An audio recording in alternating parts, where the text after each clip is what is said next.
Keeping rates too high for too long strangles the economy. No one wants this. It makes it harder for small businesses to expand and hire more workers, undermining job creation.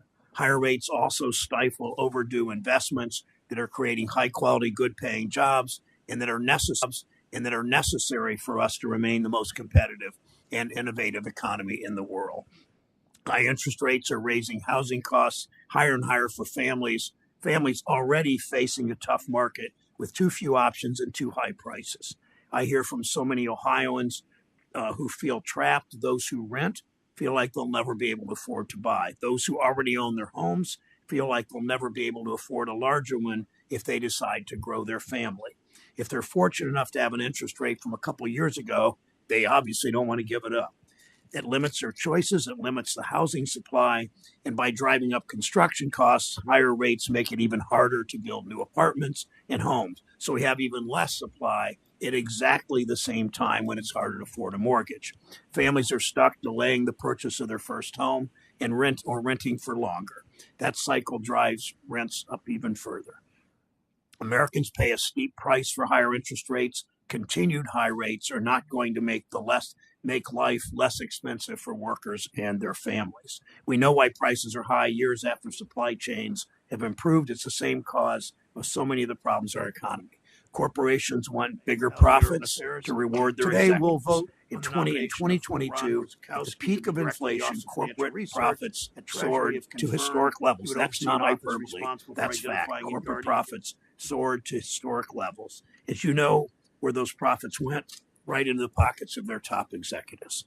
That same year, the largest multinational corporations gave out nearly $1.5 trillion in stock buybacks and dividends. Americans today pay more for groceries than they have in 30 years. Ohioans are paid for corporate. Every time you go to a grocery store, Ohioans pay for corporate executives' bonuses and stock buybacks. Every time you go to the grocery store, grocery shoppers are paying for corporate executive bonuses and stock buybacks. The biggest corporations are always finding new ways to charge people more to increase their profits. Fast food restaurants, big stores are experimenting with electronic price tags so they can change prices constantly, making it easier to sneak prices up little by little, making it harder for people to comparison shop and find the store at the lowest price. Many companies increase their profits by charging more for less. The media started calling it shrinkflation. Senator Casey, our colleague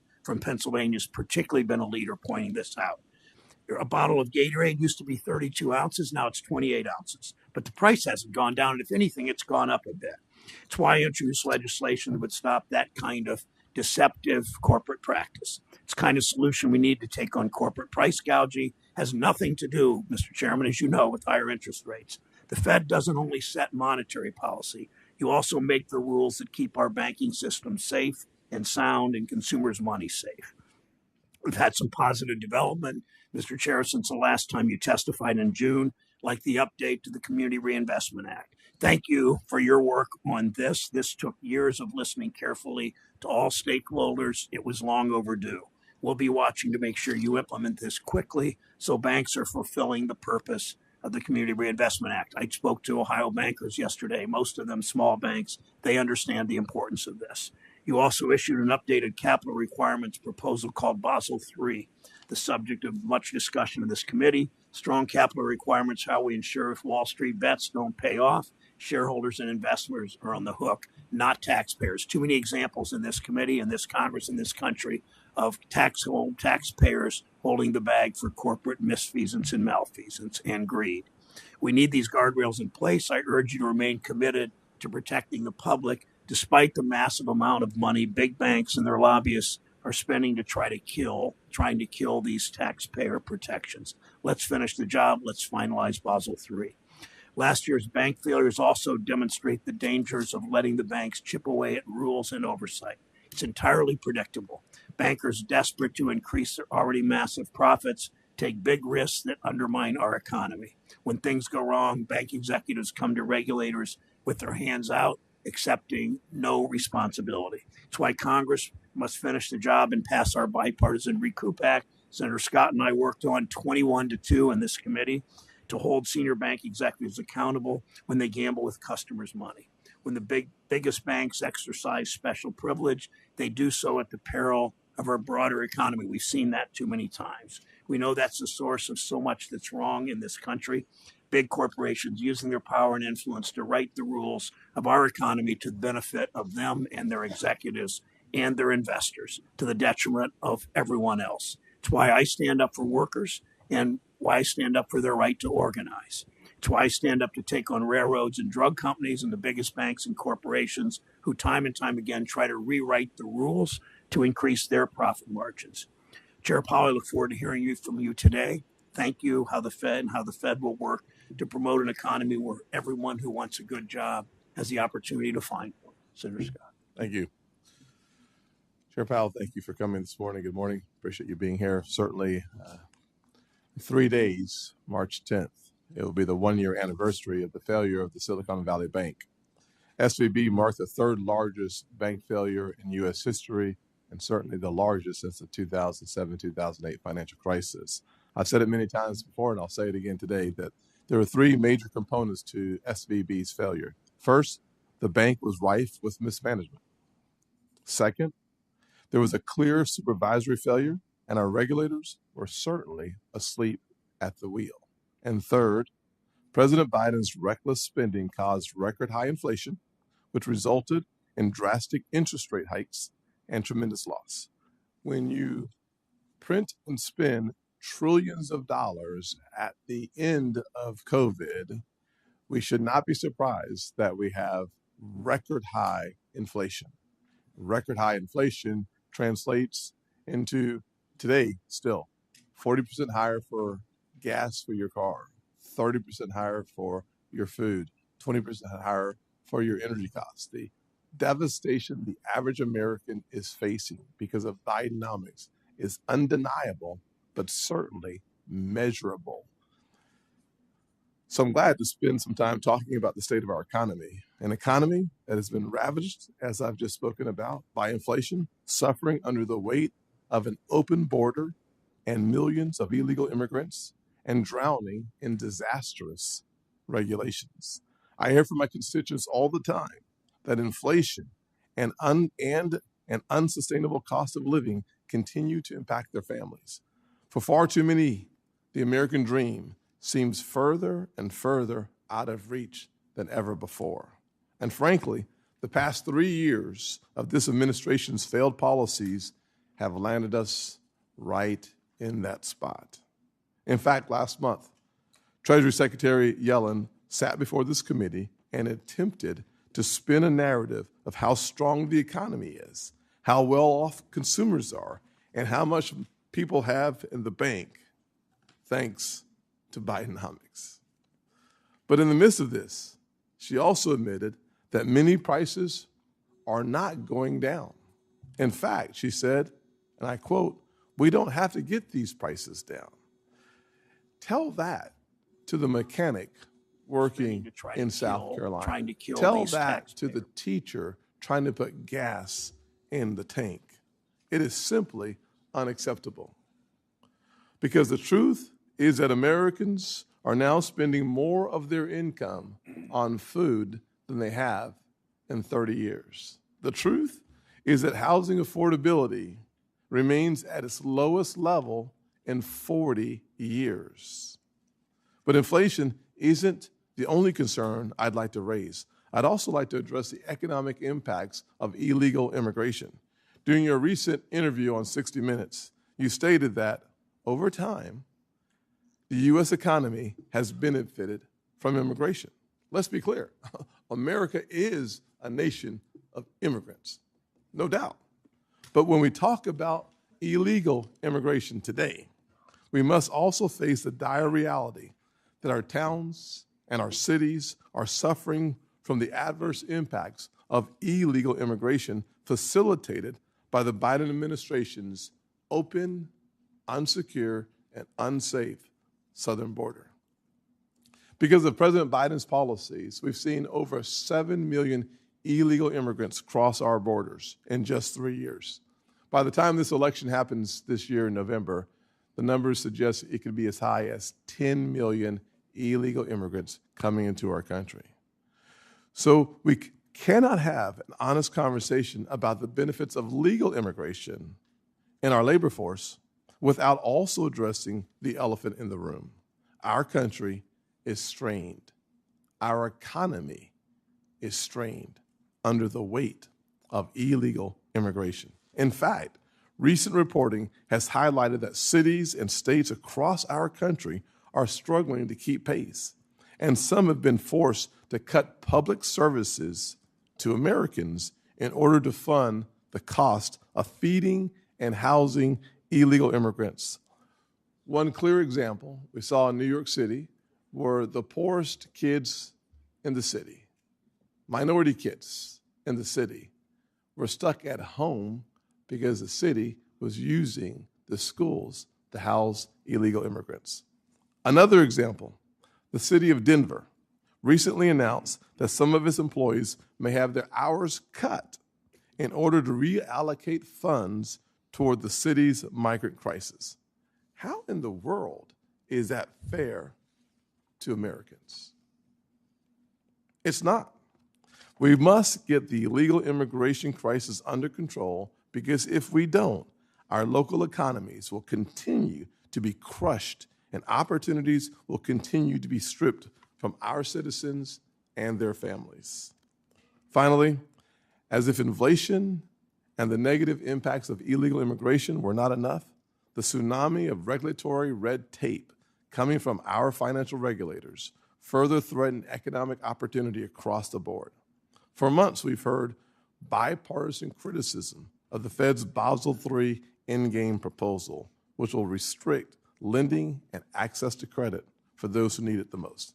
I was certainly pleasantly surprised to hear your comments about Basel III and your thoughts on its future. When 97% of the comments that you receive are negative, that's good news. Good news for the American consumer, good news for entrepreneurs who would like to start a business but do not have access to capital, perhaps even good news for millennials who would love to become a first-time home buyer. The opposition to Basel III comes from diverse array of interests, from community leaders, farmers, to housing groups. We've even heard opposition in this very room, on this very committee, from Democratic senators. I look forward to hearing your testimony and looking forward to asking some questions as well. Thank you, Senator Scott. We'll hear today, as we do every 6 months at least, from Chair of the Federal Reserve Jerome Powell on monetary policy, the state of our economy. Please proceed. Thank you for your service to our country. Thank you, Chairman Brown, Ranking Member Scott, and other members of the committee. I appreciate the opportunity to present the Federal Reserve's semi-annual monetary policy report today. Federal Reserve remains squarely focused on our dual mandate to promote maximum employment and stable prices for the American people. The economy has made considerable progress toward these objectives over the past year. While inflation remains above the FOMC's objective of 2%, it has eased substantially, and the slowing in inflation has occurred without a significant increase in unemployment. As labor market tightness has eased and progress on inflation has continued, the risks to achieving our employment and inflation goals have been moving into better balance. Even so, the committee remains highly attentive to inflation risks and is acutely aware that high inflation imposes significant hardship, especially on those least able to meet the higher costs of essentials like food, housing, and transportation. The FOMC is strongly committed to returning inflation to its 2% objective. Restoring price stability is essential to achieve a sustained period of strong labor market conditions that benefit all. I'll review the current economic situation before turning to monetary policy. Economic activity expanded at a strong pace over the past year. For 2023 as a whole, gross domestic product increased 3.1%, bolstered by solid consumer demand and improving supply conditions.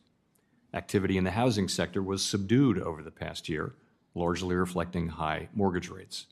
High interest rates also appear to have been weighing on business fixed investment. The labor market remains relatively tight, but supply and demand conditions have continued to come into better balance. Since the middle of last year, payroll job gains have averaged 239,000 jobs per month, and the unemployment rate has remained near historical lows at 3.7%. Strong job creation has been accompanied by an increase in the supply of workers, particularly among individuals aged 25 to 54, and a continued strong pace of immigration. Job vacancies have declined, and nominal wage growth has been easing. Although the jobs to workers gap has narrowed, labor demand still exceeds the supply of available workers. The strong labor market over the past 2 years has also helped narrow long-standing disparities in employment and earnings across demographic groups. Inflation has eased notably over the past year, but remains above the FOMC's longer-run goal of 2%. Total personal consumption expenditures prices, or PCE prices, rose 2.4% over the 12 months ending in January.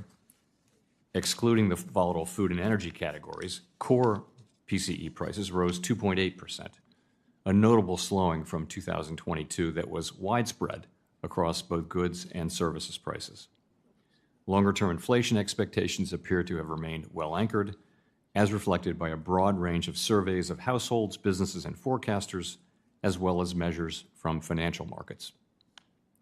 After significantly tightening the stance of monetary policy since early 2022, the FOMC has maintained the target range for the federal funds rate at 5.25% to 5.5% since its meeting last July.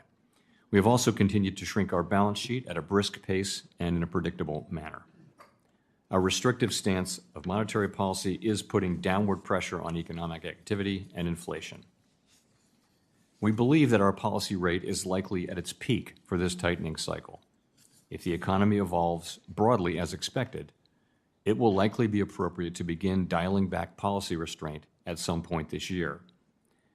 But the economic outlook is uncertain, and ongoing progress toward our 2% inflation objective is not assured. Reducing policy restraint too soon or too much could result in a reversal of progress that we've seen in inflation and ultimately require even tighter policy to get inflation back to 2%. At the same time, reducing policy restraint too late or too little could unduly weaken economic activity and employment. In considering any adjustments to the target range for the policy rate, we will carefully assess the incoming data, the evolving outlook, and the balance of risks. The committee does not expect that it will be appropriate to reduce the target rate until it has gained greater confidence that inflation is moving sustainably toward 2%. We remain committed to bringing inflation back down to our 2% goal and to keeping longer-term inflation expectations well anchored. Restoring price stability is essential to set the stage for achieving maximum employment and stable prices over the longer run. To conclude, we understand that our actions affect communities, families, and businesses across the country. Everything we do is in service to our public mission. We at the Federal Reserve will do everything we can to achieve our maximum employment and price stability goals. Thank you. Thank you, Mr. Chairman. You've acknowledged the Fed likely waited too long to raise rates when prices shot up in 2021. We can't make that mistake again, Mr. Chair, at the expense of workers. If the Fed waits until unemployment starts increasing, it may be too late to cut rates in time to save American jobs. Why shouldn't the Fed act now to prevent workers from losing their jobs rather than reacting after the fact? So we're well aware of that risk, of course, and very conscious of avoiding it. And what we said is if what we expect and what we're seeing is continued strong growth, a strong labor market, and continuing progress in bringing inflation down, if that happens, if the economy evolves over that path, then we do think that the process of carefully removing the restrictive stance of policy can and will begin over the course of this year. I mean, I know we've had this conversation publicly here or privately also that, working people are hit the hardest with inflation. They're also hit the hardest when companies try to cut costs with layoffs. This town too often seems to forget that maximum employment is part of the Fed's dual mandate. Let me ask you about bank supervision. Senator Scott mentioned that. Last year's bank failures illustrate the need for strong oversight. SVB grew too big, too fast. Fed supervision didn't react decisively enough. The Fed, in response, undertook an assessment of its supervisory process to identify and address gaps related to the speed, the force, the agility, if that's the right word, of its supervision. Explain what concrete steps the Federal Reserve's taken to strengthen supervision and any specific areas where work to make improvements is ongoing. So this is a very broad area of work.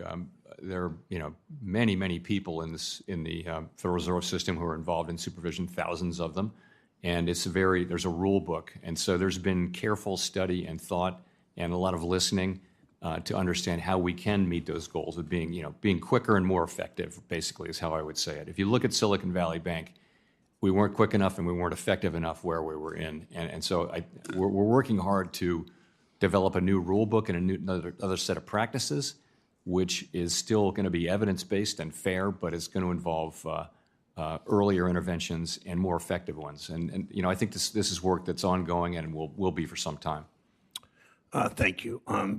The job of the Fed, of all public officials, is to serve the American people, not their stock portfolios. We've seen abuses in this body. We've seen abuses at the Federal Reserve. I wrote to you last month asking the Fed to identify substantive penalties for board officials who violate the trading rules. Where is that in the process? And I expect these rules in place before the next monetary policy hearing in 6 months. Where is it? We got our own Inspector General gave us 6 things to work on. I read the list from beginning to end, and the 6th one was what you said, and I just said we're going to do all of these. Let's get going. So we've done 5 of them, and we're working on the 6th. And it will be finished within 6 months when you're back? I want to get it right. I certainly hope so and expect so. Expect so is a better answer than hope so.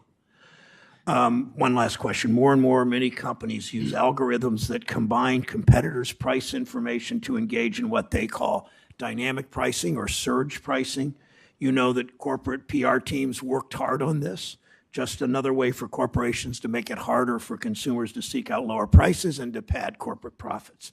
Are you concerned that the wide adoption of these price gouging strategies, these pricing schemes, if you will contribute to inflation? I think it works both ways. Let me say that we're well aware of this trend and we're monitoring it. Remember that prices go down when there's no one in the store, and they go up when there are a lot of people. If you're doing dynamic pricing, same thing with the ride companies. It works both ways. I don't know that it have implication for inflation. It would certainly have implications for consumers who need to be informed. You think that this kind of surge pricing might lower prices overall? That's my understanding is that the idea is that in slow periods, prices actually go down, and in higher in busy periods they go up. But these are sophisticated economists working for these big companies, and they're not going to do things to lower their profits.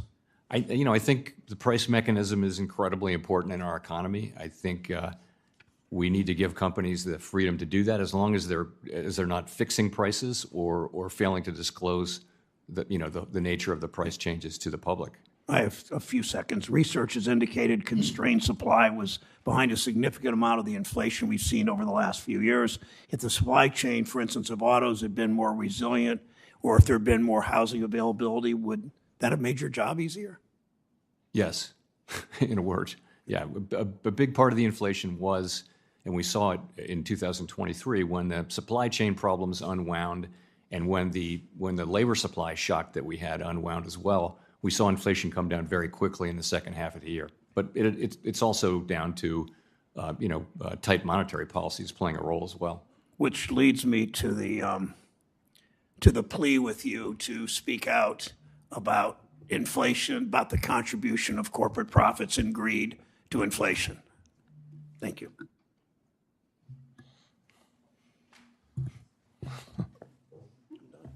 Oh, I know you are done. That's true. Well, I was Find yourself agreeing with me more and more often? Is that what? That would be a nightmare, and I'm awake. So what I would say, however, is that the fact of the matter is that so often, if in fact I actually listened to what you said, which was remarkable. The fact that 60% of Americans today can't afford a $1,000 emergency, I can't imagine how the average millennial affords a down payment for a home. I can't imagine how they take into consideration when they're looking at a snapshot of their financial future, fixing and repairing or having a plan for obsolescence that happens for every homeowner in the country.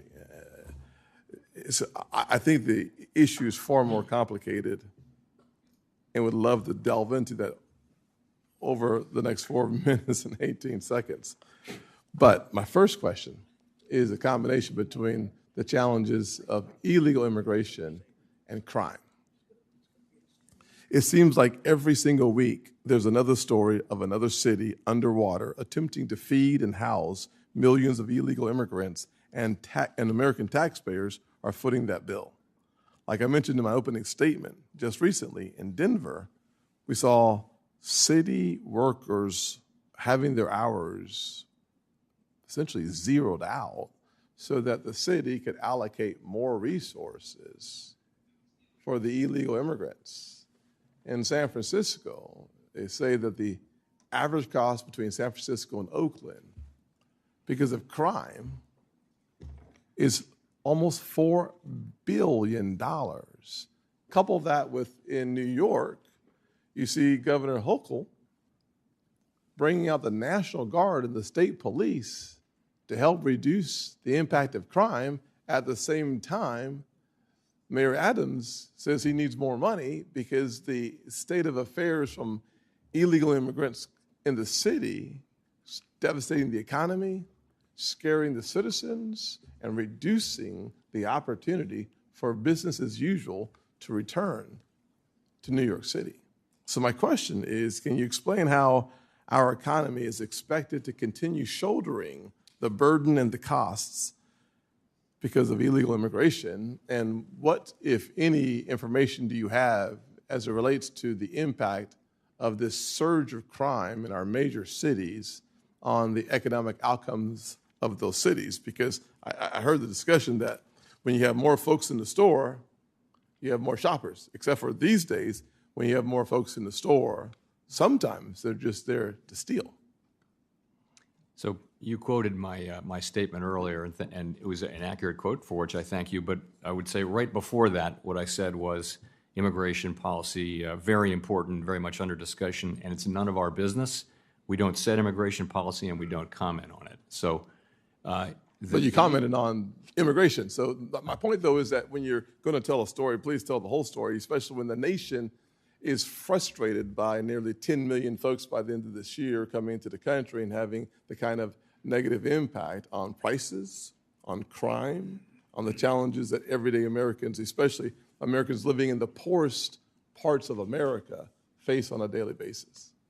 So as you accurately quoted, I said over time. So I was referring to the history, which with you agreed. So I was staying as far as I possibly could from the current political context. And it's really not appropriate for us. We're independent. We like to remain that way. And the way we do that, one of the ways, is by staying out of political issues that we really aren't assigned. And so the kinds of issues you're talking about are very, very real. I don't deny that, but they're really not for us. So the Fed does not consider the impact of 10 million illegal immigrants coming to our country and the costs associated with those illegal immigrants, nor do they consider the impact on states like New York or California or Illinois, where the devastation of crime ravishing the poorest Americans has an impact. We don't take that into consideration. So we do, and so does the Congressional Budget Office. We do try to estimate population, and we try to estimate the effect of immigration, legal or illegal, on the size of the workforce and on GDP. If you look at the Congressional Budget Office has, as you probably know, a detailed assessment of all the things like that. We don't really have a way, and we do look at the finances in the aggregate of state and local governments. That's in the hiring that they do. So that's something we look at, but we wouldn't do a very specific assessment like that. I mean, CBO probably would, but we wouldn't do that. Thank you. Scott, Senator Menendez of New Jersey is recognized. Thank you, Mr. Chairman. Before I begin my questions, I want to celebrate that in the past year we have seen the first Latino Federal Reserve governor, and the first ever Latino Federal Reserve Bank president. These are historic milestones that show we are finally making progress, something that I have been at for quite some time, to the leadership of our economic institutions. So I want to applaud that. And Mr. Chairman, I hope that progress can continue and extend to the rest of the Federal Reserve staff. Thank you. I agree with my friend, the ranking member, that when you tell a story, you should tell the whole story. Mr. Chairman, are you aware of the Washington Post February 27th article that says the economy is roaring and immigration is a key reason? I don't recall that, but I would have read it. Let me read it to you. Immigration has propelled the U.S. job market further than just about anyone expected, helping cement the country's economic rebound from the pandemic as the most robust in the world. It goes on to say, economists and labor experts say the surge in employment was ultimately key to solving unprecedented gaps in the economy that threatened the country's ability to recover from prolonged shutdowns. Would you take issue with those statements? You know, there are a lot of adjectives and adverbs in there that you wouldn't see in Fed world. But the take out the adjectives and give me on the substance. The story is, I think, broadly that it is that there was a very significant increase in the size of the workforce last year, and it was happening all during the year, and we were wondering what it was. And the answer was it was really two things. It was labor force participation, but it was also immigration. And if you look at the Congressional Budget Office numbers, it kind of makes sense because there was a lot of growth. Wages were coming down. The economy is bigger, and those are probably in part effect. This is without making any judgments on immigration or immigration policy, but I think that's an economic fact. I'm not suggesting that. I'm just suggesting the facts are that we had 10 or 11 million jobs that were going unfulfilled in our economy. They lacked the productivity that is necessary for success economically.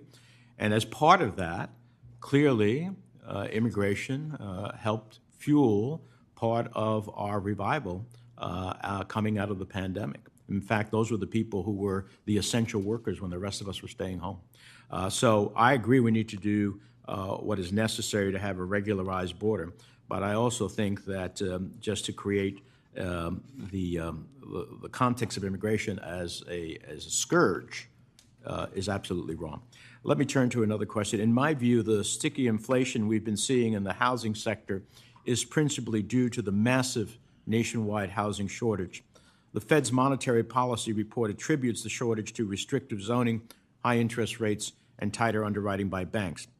I would also add to that list underfunding of key HUD programs that shore up and expand our supply of affordable housing. If the housing supply shortage continues to grow, are we likely to see continued housing inflation? Yes, we are. And housing is already becoming less and less affordable for low and middle income Americans. According to the National Low Income Housing Coalition's 2023 Out of Reach report, a worker earning the minimum wage in New Jersey would have to work 2 full-time jobs to afford a modest one-bedroom rental home at fair market rent. Do you agree that increasingly unaffordable housing is a problem for the economy? I think there are two things going on. One is a longer-term housing shortage, and the other is the pandemic effects and the associated higher interest rates, which are things that will pass through. When all that passes through and rates are normalized, we'll still have the underlying housing shortage, and it's going to be causing upward pressure on housing prices. Now, the monetary policy report noted that, quote, home purchases by low-income households have fallen disproportionately more because mortgage lenders impose maximums on the ratio of a borrower's debt service payments to the borrower's income. I'm worried about how this dynamic will interact with the recently proposed capital requirements proposal, which, according to analysis from the Urban Institute, would disproportionately increase the cost of mortgages for Black, Hispanic, and low and income moderate borrowers. Given this, isn't there a risk that if the capital rules implemented without changes, that it could make it even harder for disadvantaged borrowers to attain home ownership? There is a risk like that, and we're very focused on it. And hopefully you're working to mitigate it. Yes. Thank you. Thank you, Mr. Chairman. Thanks, Chairman. Senator Rounds from South Dakota. Thank you, Mr. Chairman. Chairman Powell, welcome back. First of all, I've appreciated the way that you've approached the discussions in front of this committee, and I understand your desire to stay as neutral as possible with regard to the politics involved in an election year. But I do have some questions here, specifically with regard to the Basel III Endgame proposal. An analysis of that proposal found that 97% were either opposing it or expressing substantial concerns. In the hearing last March on the Monetary Policy Report, you stated that the Federal Reserve is a consensus organization, and you said, and I quote, I will do everything I can possibly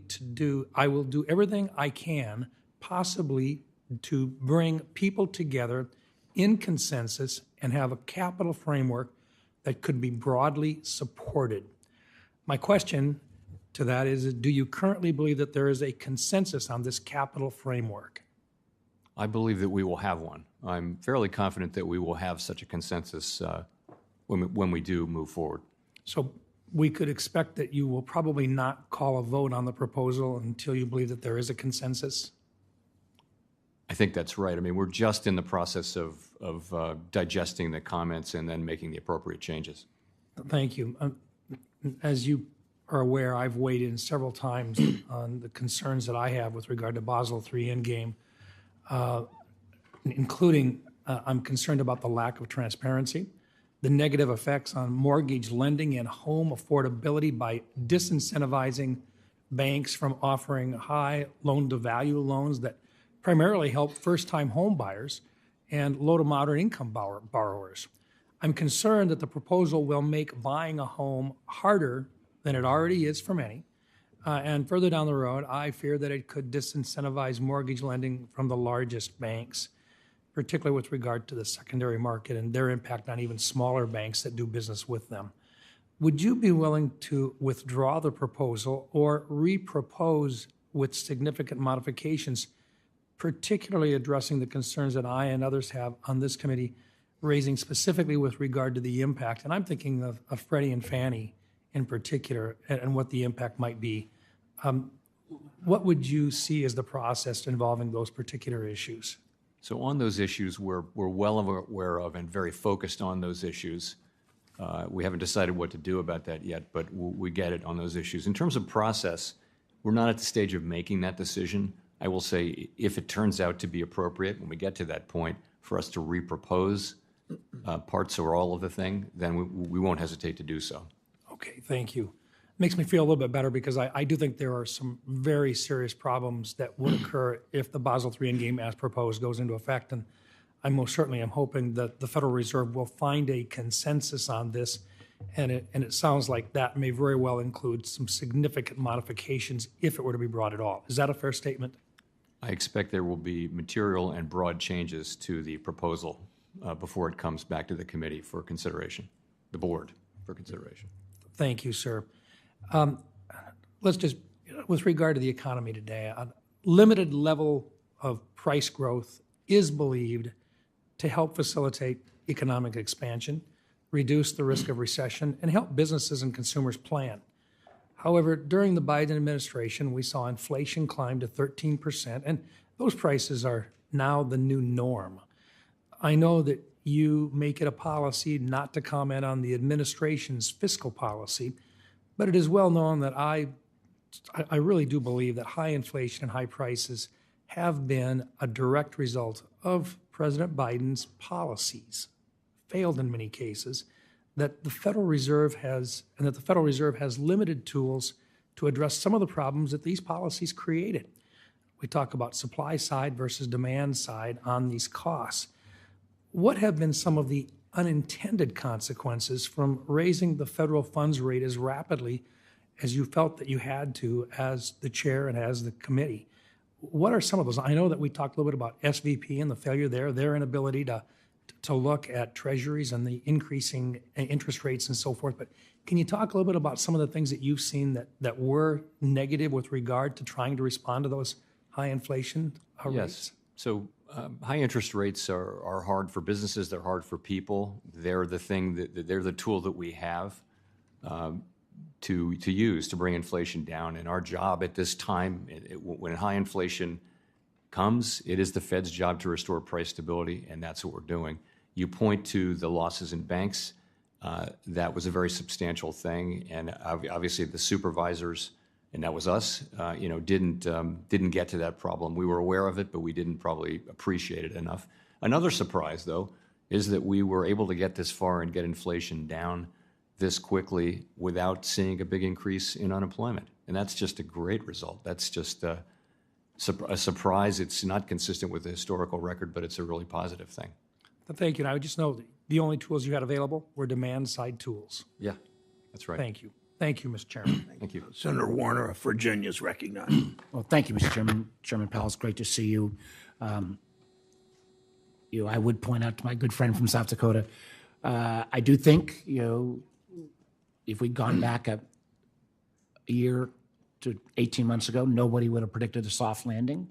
And I know you're not ready to declare victory by any means, but the fact that inflation has come down, and I actually think some of the things like the CHIPS bill, the infrastructure bill, and some of President Biden's policies have actually kept the economy growth rate at the levels that have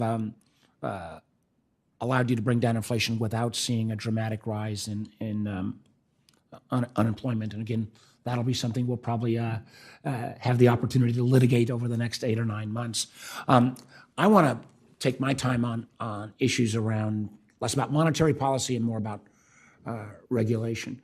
I think we can never presume that we're out of the woods on financial stability, as we saw with the New York Community Bank yesterday, the stock plunge and the capital infusion.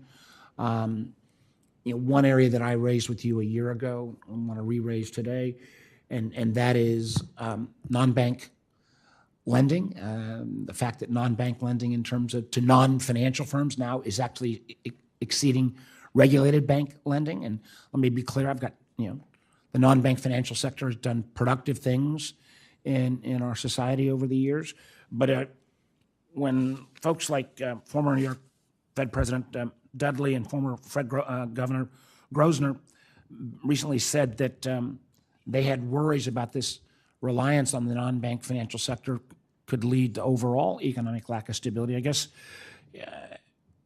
what do you think? I've got a 3-part question. What do you think are the risks as we see this push-out effect of more and more lending going outside the regulated perimeter to the non-bank sector?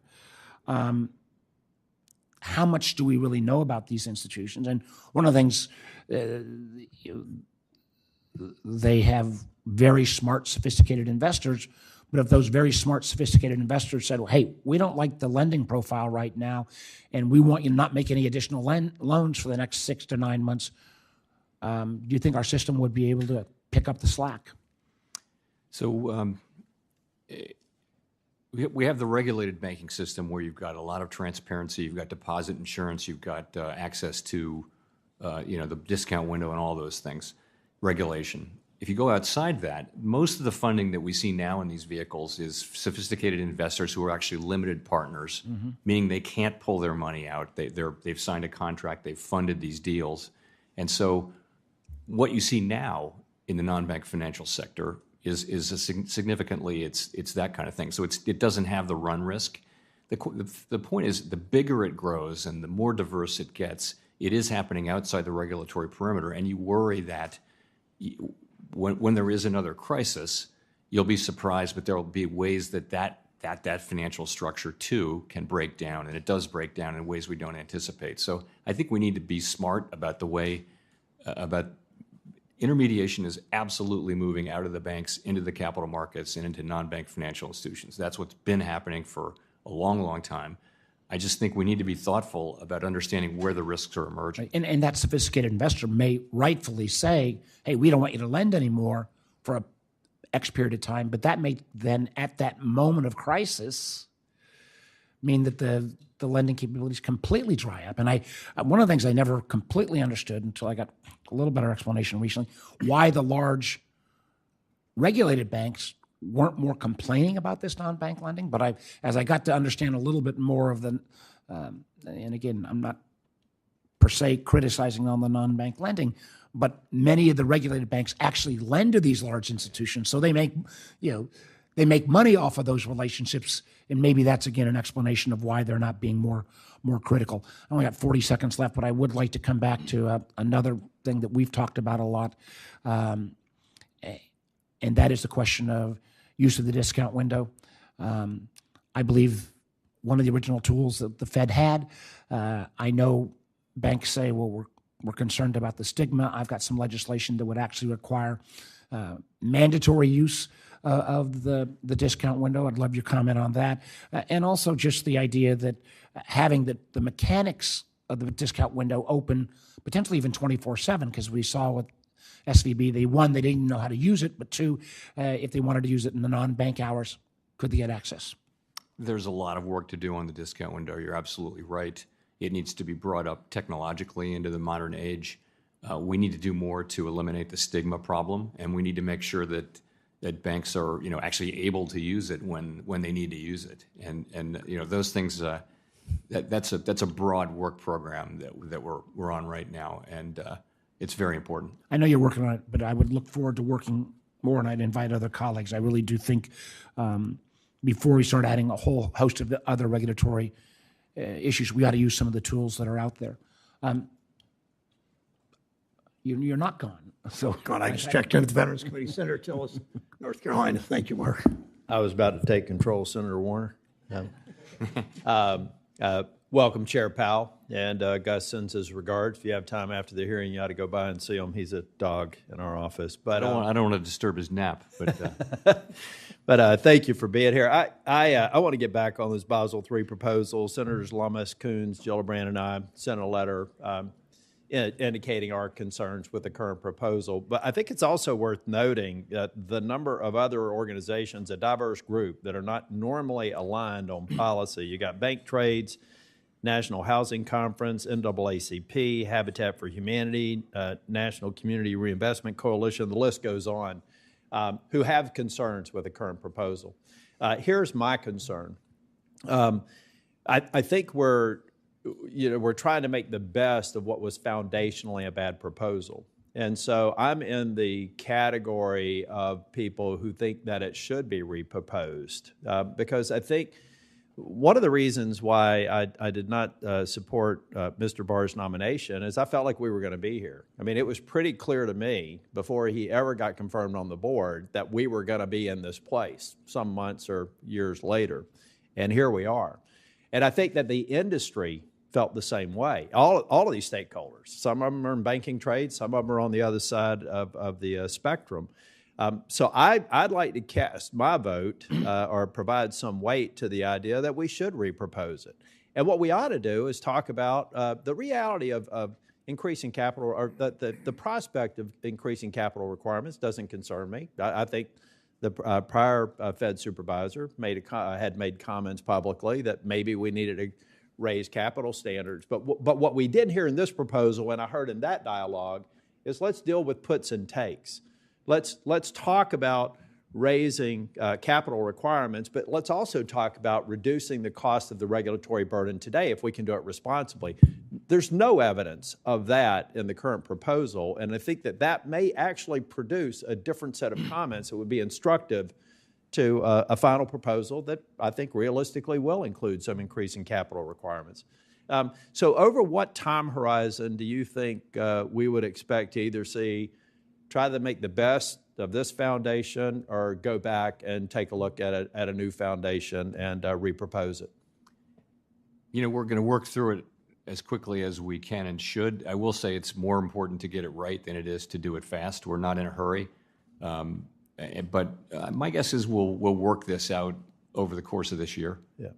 Well, if you take a look at the outsized cost of operational risk, the long list of concerns that I have publicly and privately expressed on the current proposal, I do think sometimes it's easier to knock down what I think is a poor foundation and build a better house. So again, just wanted to make that comment publicly. I got a question about shrinkflation. I tell you, some of these words that we come up with, but President Biden's using the idea of shrinkflation, and chastising manufacturers for creating smaller portion sizes for potato chips. I'll use that as one example. But if you have rising input cost, and you're not able to control that, and you're in a marginal business to begin with, and now you're saying you can't even reduce the quantities, how does a business that's not making a profit make that work? I mean, we see inflation at the aggregate level as a mismatch between supply and demand. Yeah. And as we've seen supply get better and we've seen demand cool off a bit, it was very hot coming out of the pandemic. We see inflation coming down. We saw food inflation between 2010 and 2021 at 18% over 11 years. And over the last 3 years, we've seen it at 21%. I think that we have a industry that's trying to actually provide products that consumers want, and now they're being chastised for trying to figure out how to make the numbers work. So this whole idea of shrinkflation is just confounding to me. I'm going to submit some for the record. I want to stay on time. But I have a question. I think the chair mentioned, if I misunderstood this, I'm sure the chair will clarify, but I thought in his opening comments, he suggested that stock buybacks and paying out dividends were a key factor in inflation. Do you, as just a matter of policy, see stock buybacks and dividends as one of the top 5 reasons we're experiencing the inflation we have right now? First, I guess I see stock buybacks and dividends as just the same thing in a different form. And I don't know, I wouldn't comment on anything the chair even may have said. Yeah. Well, I'd like to avoid that. I don't think, I'm not going to ask you about policy because I think you're consistent on that, but I just can't imagine that if we decided to outlaw stock buybacks and dividend payments, that would have a material effect on inflation. So I'm not going to ask you to respond to that, but there are some people that by inference you could assume that they think that would be helpful. I just, for one, I'm not an economist, but I just can't imagine that it would be one of the things that would make your job easier. Can you at least opine on that? Banning stock buybacks and dividends? Yeah. Yeah, I think that would be quite a change in our capital markets. Me too. I mean, shareholders, this is just money going back to shareholders from companies that have nothing to do with it. Okay. Thank you, Mr. Chair. Well done, Senator Tilley. Senator Smith of Minnesota is recognized. Thank you, Mr. Chair. And thank you, Chair Powell. It's great to see you here again. I appreciate your testimony. And I'm going to focus my questions on housing and housing affordability. As you have well pointed out, overall prices have moderated considerably since the Fed began raising rates, yet housing costs have remained stubbornly resilient or high, leaving us really no closer to addressing the affordability crisis that I think that we have, and this was there well before the pandemic. Shortly before the Fed began tightening, Chair Powell, and you came before the committee, I asked you about how higher interest rates could exacerbate this unaffordability problem that we have by making mortgages more expensive and also hindering housing development. And I think that at the time you argued that we have a excess housing demand during the pandemic, and that was kind of at the root of higher costs, and that your goal, the Fed's goal, was to bring demand closer in line with supply. So my first question is this. So the housing market has cooled significantly over the last 2 years. Is it your view that it has cooled enough so that housing supply and demand is better in balance? And following on that, given the Fed's limited tools, understanding that, at what point will you think that you've done all that you can to lower housing demand? My view is that we're well past time in Congress to take action on the housing supply side, but I'm interested in how you see this dynamic. So we're not focused so much on housing and housing inflation. We're really focused on the aggregate, which is also goods and non-housing services. That's way more than half of the PCE inflation. There are things in the housing sector that we didn't fully anticipate. One of them just was that people in very low interest rate homes with very low interest rate mortgages aren't selling. Right. So the quantity of homes that's available is incredibly low, and that's why it's very little in the way of existing home sales, and that drives up existing home sale prices, but also new home sale prices. So again, there's two sets of factors. It's the longer run issue, but then there's the factors associated with the pandemic and the inflation and our response to it. I think as the overall inflation continues to come down and rates then come down, you'll see the housing market start to heal and get better, and housing affordability should go up again. But you're still going to be left with the longer term problem of supply. Right, right. I think that's right. I mean, what I see in Minnesota is that higher interest rates are, of course, driving up the cost of construction. They're driving up the cost of mortgage rates. You're seeing people who aren't leaving a house that maybe is a little too small for them because they can't afford it, that the housing, just as you're saying, people are staying in their homes longer. And so there's sort of this double whammy of construction slowing at the same time that there is this great need to address housing supply. One of the things that is happening, it's interesting, a recent analysis by Zillow found that the monthly mortgage payment let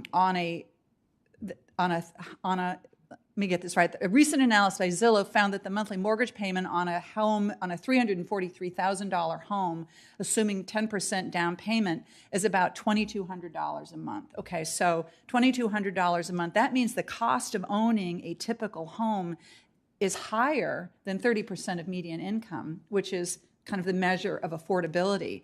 And so we've got a lot of issues with people just being priced out of the housing market. So from where I sit, the cumulative issues of higher mortgage rates are just really a challenge. And until we can get to the bottom of that, we're going to have a hard time addressing the housing affordability challenge that we have. Would you like to comment on that? Yes, I agree with all of that. I mean, home prices don't actually go into the calculation of inflation. It's really rents and owner's equivalent rent. But I agree, the housing market is in a very, very difficult situation. And, the sooner we can get back to price stability and restore interest rates to lower levels, the sooner it can start healing. Yeah, thank you. Thank you, Mr. Chair. Thank you, Senator Smith. Senator Kennedy of Louisiana is recognized. Mr. Chairman, thank you for being here. Thank you for your services. I think I've said before, I believe you and your team probably saved the world economy during the pandemic economic meltdown when the whole world wanted dollars by establishing the currency swap line. So I thank you for that. You gave an interview, Mr. Chairman, on February 4th of this year to CBS, 60 Minutes, I think. Is that right? Yep. I ordered a transcript of that hearing, which I read. I learned a lot reading it. You were asked a question about inflation, and you asked a question about prices declining. And here was your response. I'd like to quote you, if it's okay. Quote, "So the prices of some things will decline, others will go up, but we don't expect to see a decline in the overall price level. That doesn't tend to happen in economies except in very negative circumstances." End quote. Did I quote you accurately? I believe you did. Okay. Later in the interview, you were asked about the national debt. Do you recall that? I don't actually, but I'm sure that's right. Okay. Well, at least according to the transcript, your answer was, and again, I'm quoting you, "In the long run, the United States is on an unsustainable fiscal path. The U.S. federal government's on an unsustainable fiscal path. And that just means that the debt is growing faster than the economy. So it is unsustainable." End quote. Do you remember saying that? I've said that many times. I think that's uncontroversial. Okay. Later in the interview, you said, I want to quote, "I would just say this, integrity is priceless. And at the end, that's all you have. And we plan on keeping ours," end quote. Is that an accurate statement? Yes, it is. Okay. That's why I want to ask you about the FDIC. Have you read the article in the Wall Street Journal entitled, quote, "Strip clubs, lewd photos, and a boozy hotel, the toxic atmosphere at bank regulator FDIC," end quote. I think I did read that a couple months ago. Did you read the article entitled, I quote again, "FDIC lawyer stayed on paid leave for weeks after child porn arrest," end quote? I don't remember that one. Okay, did you read the article entitled, also in the Wall Street Journal, quote, "FDIC chair, known for temper, ignored bad behavior in workplace," end quote? Honestly, I don't. I read so much, I can't, I remember the broad story, but not particular stories. Did you read the article in which a former female employee of the FDIC allegedly recalled her male colleagues saying women needed to use sex to get ahead at the FDIC? I do not recall that, no. Okay. Did you read the article in which a female risk management examiner during a lunch with a male examiner said she had become friendly with that examiner, and he complained to her about his marriage, allegedly, telling her he wasn't getting enough sex. And she allegedly said, quote, "Obviously, if I walked," or he allegedly said, "Obviously, if I walked into this office and you were naked, I'd fuck you right here," end quote? I do not remember that, and I think I would. Okay. Do you remember the article about Mr. Randall Ditch, a supervisory examiner in Denver, who allegedly was demoted in 2014 to a non-supervisory examiner position in Tulsa after having sex twice with a subordinate female employee and a number of other rule violations? In this article, it says, allegedly, Mr. Ditch had urged the woman to not, quote, "be a pussy," close quote, and drink a shot of whiskey during work hours, the records show. Do you recall that? I do not recollect that. Okay. No. Here's my question. I could go on for a while. Could go on, but you're not going to go on. So you've passed your 5 minutes. Do your question once. Sir? Senator Kennedy, your time's already expired. You can do one. You did 5 minutes, consumed the whole 5 minutes with your monologue of. Well, you did 6 minutes. I timed it. I asked my. You did 6 minutes. Senator Kennedy, for months, I have let you go way over the 5 minutes. You get your question. But you did 6 minutes. I chair this committee. I understand. You still did 6 minutes.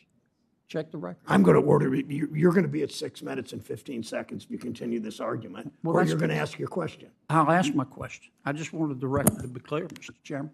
Mr. Chairman, in light of these allegations, if they're proven, how can the FDIC lead this charge for Basel Endgame 3, which is going to turn the banking community upside down?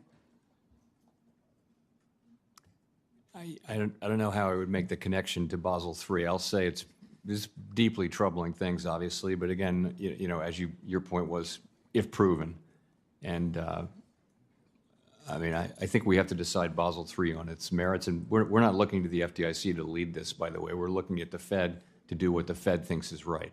That's what we're going to do. We don't look to, and they don't look to us to lead them. Thank you, Chair Powell. Senator Butler is recognized. Thank you, Mr. Chairman. Thank you. Senator Butler is recognized.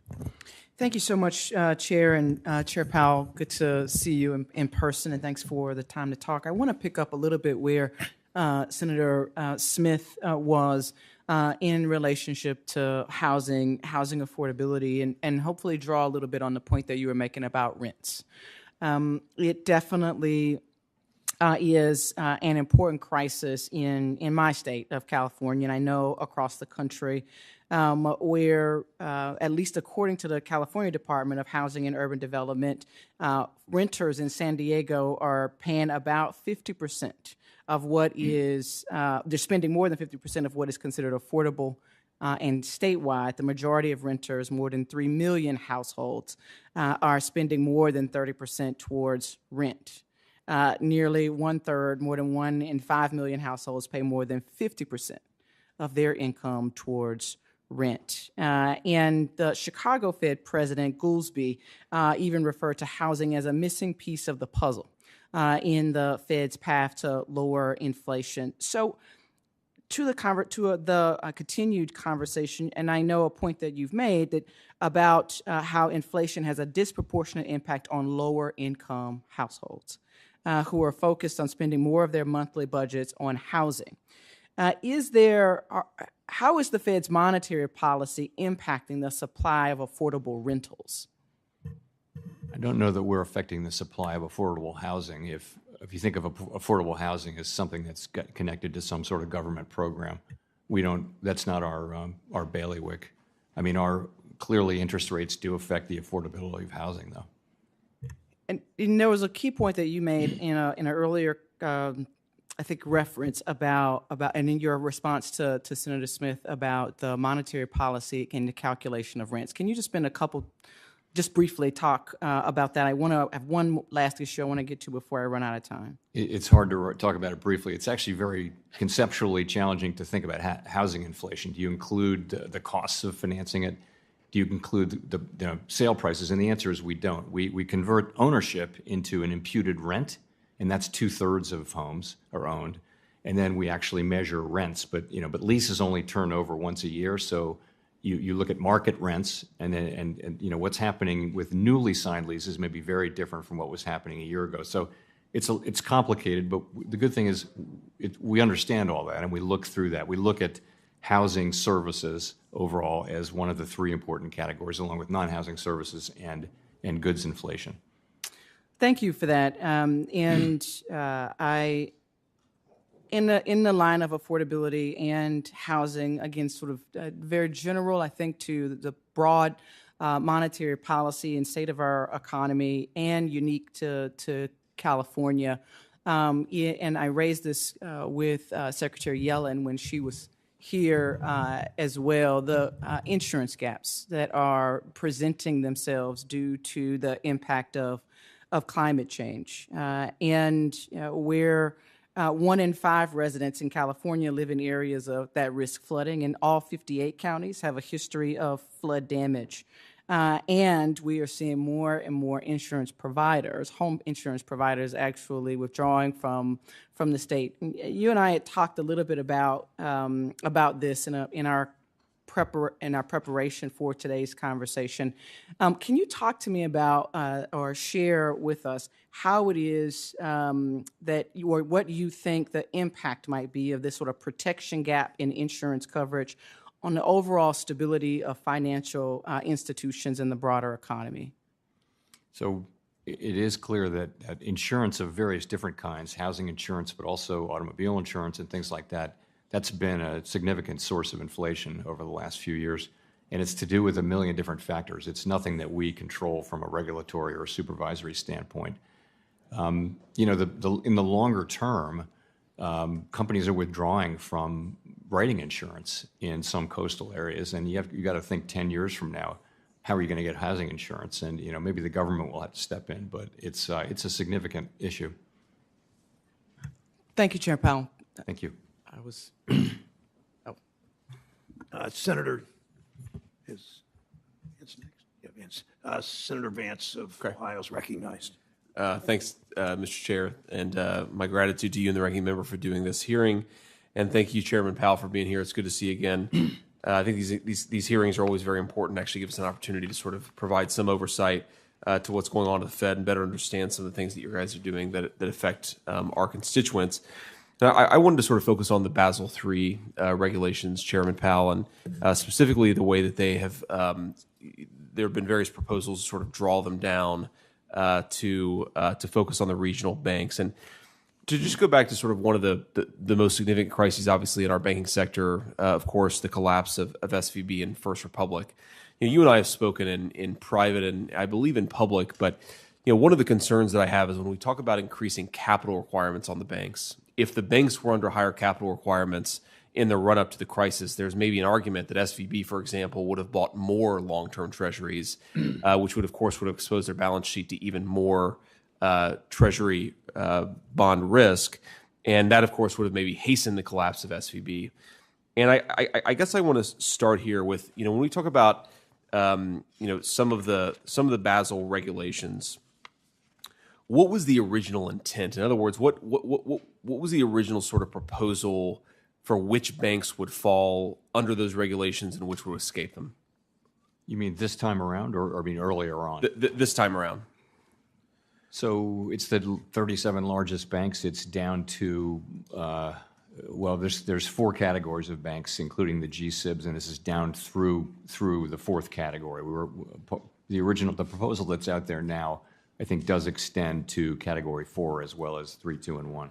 So what's the minimum assets under management that you guys have proposed, the current Basel regulations? 100 billion. 100 billion. Yeah. And sort of that sort of gets to my concern here, because I know there's some discussion about whether you apply them at $700 billion of AUM or $100 billion of AUM.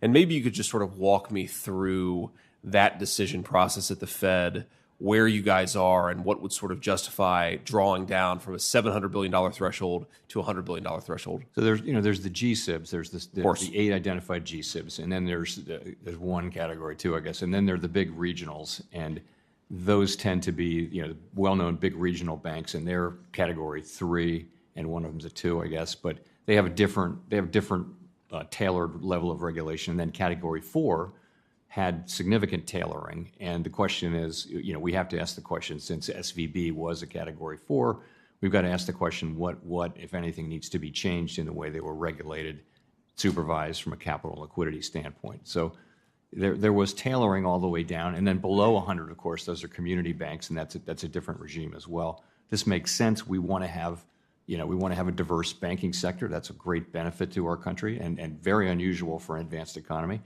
So it's something we want to preserve. Yeah, and I'm sure Chairman Powell, but just to put this on the record, I mean, a lot of the commercial lending, a lot of the real estate lending, a lot of the consumer lending, about half of that lending, consumer lending, is provided by the regional banks. I believe that Huntington, in my home state of Columbus, is the #1 SBA lender in the entire country. So these, to your point, I think these do provide incredibly important benefits to our economy. And you hear a lot of people talk about the American economic miracle, and I do wonder if part of that is because we don't have the same type of financial system that has sort of dominated in Western Europe and other first world economies. I'm curious, in the process of amending the Basel requirements, have you guys made a decision about where to set the threshold yet, and when do you expect to set that threshold? We haven't made any final decisions. We put out for proposals some months ago a proposal, and we've gotten a lot of comments, as I'm sure you're aware. We're chewing through those and digesting them, and we're just beginning now to sit down and talk about the changes that will appropriately make to the original proposal. And when do you expect to sort of issue a final proposal? I think it's going to take some time. I think it's more important to do it right than it is to do it fast. My guess is we'll get through this and be done over the course of this year, but it could be faster than that. It could be slower than that. So I'm wondering, just being mindful of time, I have about 30 seconds left. Would you be willing to commit to say that in the process of amending, the Fed will remove the regional bank drawdown and limit Basel's application directly to the G-SIBs or $700 billion or above? I can't get that specific at this point, but we're clearly looking at the whole tailoring issue. I appreciate that. And again, I just repeat, Chairman Powell, given what actually happened with the banking sector with SVB and First Republic, I just encourage you guys not to apply a regulation that doesn't actually solve the underlying problem. And I fear that if you apply this to banks of $100 billion and above, you actually are doing just that. So with that in mind, I'll yield. Thanks, Mr. Chair. Thanks, Senator Vance. Senator Tester of Montana is recognized. Yeah, thank you, Chairman Brown, and thank you for being here, Chair Powell. We appreciate your work in a difficult situation, but I think you've done a really good job, and so thank you for that. Look, at success at the Fed on your mandate for strong employment and stable prices is critical for small businesses on Main Street, for farmers, for ranchers, for Montana families. You follow all the metrics. From your perspective, where is the economy at now, and where's it going? The economy's growing at a healthy, sustainable, solid, strong pace, and that's one thing. Second thing I'd say is the labor market is very strong and quite tight still. 3.7% unemployment for the last 24 months. That's the longest period since 50 years. And the third thing is inflation. Inflation was too high. It's come down very sharply since the beginning of last year. If you look at the 12-month number, the headline number has come down from the 5s down to 2.4. And the core number is at 2.8. I think it was at 4.9 a year ago. So these are big declines. So we're in a very different place, in a healthy place. We're going to use our tools to try to keep that strong economy, keep that strong labor market while we continue to make progress on inflation. One of the areas where there has been inflation, and I don't exactly know where it's at now, but food rose quite rapidly. And by the way, I'm a farmer. We didn't get much of that. In fact, we didn't get any of it. Prices now compared to what they were a year ago are actually off. Compared to where they're 6 years ago, they're up. But compared to where a year ago, they're down. And so my question to you, Chairman Powell, is there anything you can do specifically to deal with food costs? So as I'm telling a farmer his business, but if you look at the food cost to the consumer, part of that is commodity costs, and that was partly spiked because of Ukraine, grains and oil and that kind of thing. But the rest of it is a lot of costs in the supply chain from when it leaves the farm to get collected and processed and trucked around and then put on the shelves and then the stores. All those costs are just part of the general economy. So as the labor market cools off from its overheated status 2 years ago, you will see, and you have seen, food inflation flattening out. And so, the really high rates of inflation have come down. Yeah. The prices, of course, have not. Correct. I would just say that cattle's doing better. Grain actually has dropped in price at the farm gate, and I don't want to get into that debate with you at all because we probably agree, but it'd take too long, take too much time. We got other stuff to talk about. I'd be learning from you. You've discussed in previous hearings the impacts that the pandemic shutdowns and supply chain issues have had on economies globally. How does the U.S. economy look today compared to our competitor nations, particularly China? Well, I start with the advanced economies. We're doing the best of anybody. We've got the strongest growth and the lowest inflation of the advanced economies. China is a whole different story. China is having significant difficulties with its economy right now, and they're in a very different place than we are. And so, to repeat that, what I heard you say is that the economy of the United States is basically in better shape than any other economy in the world? Any other major economy, yes. Yes, okay. Look, one of the other challenges out there is housing in communities all across this country, whether you're in Montana, whether you're in a city in Ohio. Workforce housing in particular is a top priority, top commodity, so to speak. Plenty of folks, great organizations are working to address this. I meet them every day, and I appreciate the work they're doing. But how do these housing supplies issues show up in the data that the FOMC uses to make decisions? So housing prices don't go into the data. Housing starts and renovations and things like that are just business activity, and that shows up. But when it comes to inflation, we convert ownership into an imputed rent, and then we look at rents. Okay. And so that's how we look at all that. So we're not directly affected by changes in housing prices, but over time those will drive rents up. So is it fair to ask, are there economic trends that you see for housing? Yes. So there's two big things going on. One is we have this underlying shortage of housing, and it's due to things like difficulties of zoning. A lot of the close in to cities, places are already built, and so more difficult to get zoning, more difficult to get people and materials and all that. That's one thing, and that's not going away. Then there's just a ton of things happening because of the pandemic, because of inflation, because of higher rates. And those are, in the short term, those they're weighing on the housing market. But as rates come down and that all goes through the economy, we're still going to be back to a place where we don't have enough housing. Well, once again, thank you, Chairman Powell, for your work. I very much appreciate it. Thank you, Chairman Brown. Thanks, Senator Tester. Senator Kramer of North Dakota. Thank you, Mr. Chairman. Chairman Powell, good to see you. Thank you for being here. It's been a rather uneventful couple of days for you, considering you've spent 2 days in this place. And I'm not going to upset that, by the way, just so you know. But I did appreciate your response earlier to Senator Scott when he asked about immigration, and you said the Fed hasn't been assigned that. So I want to bring up something else you haven't been assigned to that you and I have talked about over the years, and that, of course, is climate, the role of climate in your job, the role of climate risk in banking.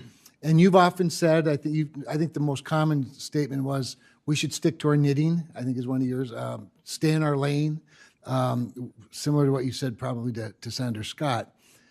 But that said, in October, the Fed, the OCC, FDIC issued climate guidance, as you know, for management of covered institutions.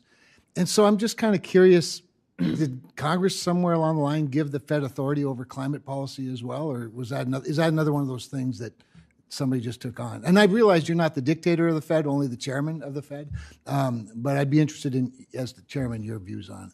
Our assignment is the safety and soundness of banks, and that they understand and can manage the risks that they face. That's our assignment. And we said in climate world we would do two and only two things. One of them was to do illustrative stress scenarios, scenarios, not stress scenarios, climate scenarios, so that the banks are already doing this. The large banks who are subject to this, they're already doing it because they're doing business internationally and they don't have any choice. So we said we'd do that, and we also said that we'd offer guidance on not on the level of climate risk or anything like that, just on what you had to do to be in a position to assess. And that's, for my thinking, that's it. That's what we're doing. And we're not doing it. There are no new initiatives. We're not going to change our capital requirements to reflect climate risk or anything like that. I'm really determined that we are not a climate policymaker, and that is really the business of elected officials. Very good. Thank you. I'm going to bring up one other topic I don't know that's been brought up today, and that's central bank digital currency. I think from a lot of my friends out there, I think I know there's some confusion. I mean, I'm easy to confuse, but there are a lot of people that get confused about what is meant by the administration's, admonition to continue researching, experimenting, looking at some sort of central bank digital currency. I think people back home look at that and go, "Oh my gosh, they're going to control this now."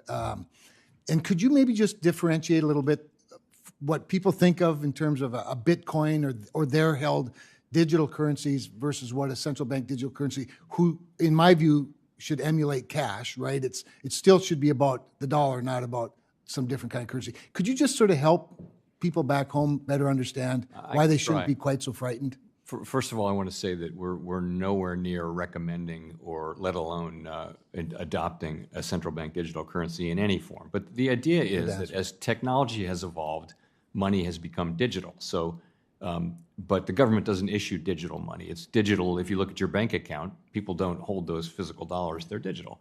So the thought was that the government could create a digital form of money that people could then transfer among themselves. Now, of course, that raises a concern that if that were a government account, that the government would see all your transactions, and that's just something we would not stand for or do or propose here in the United States. That is how it works in China, for example.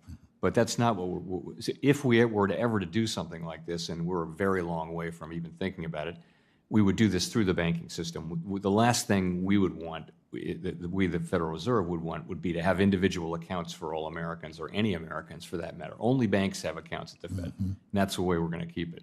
So it's just really, it's a question of following technology as it evolves, and in a way that serves the public better.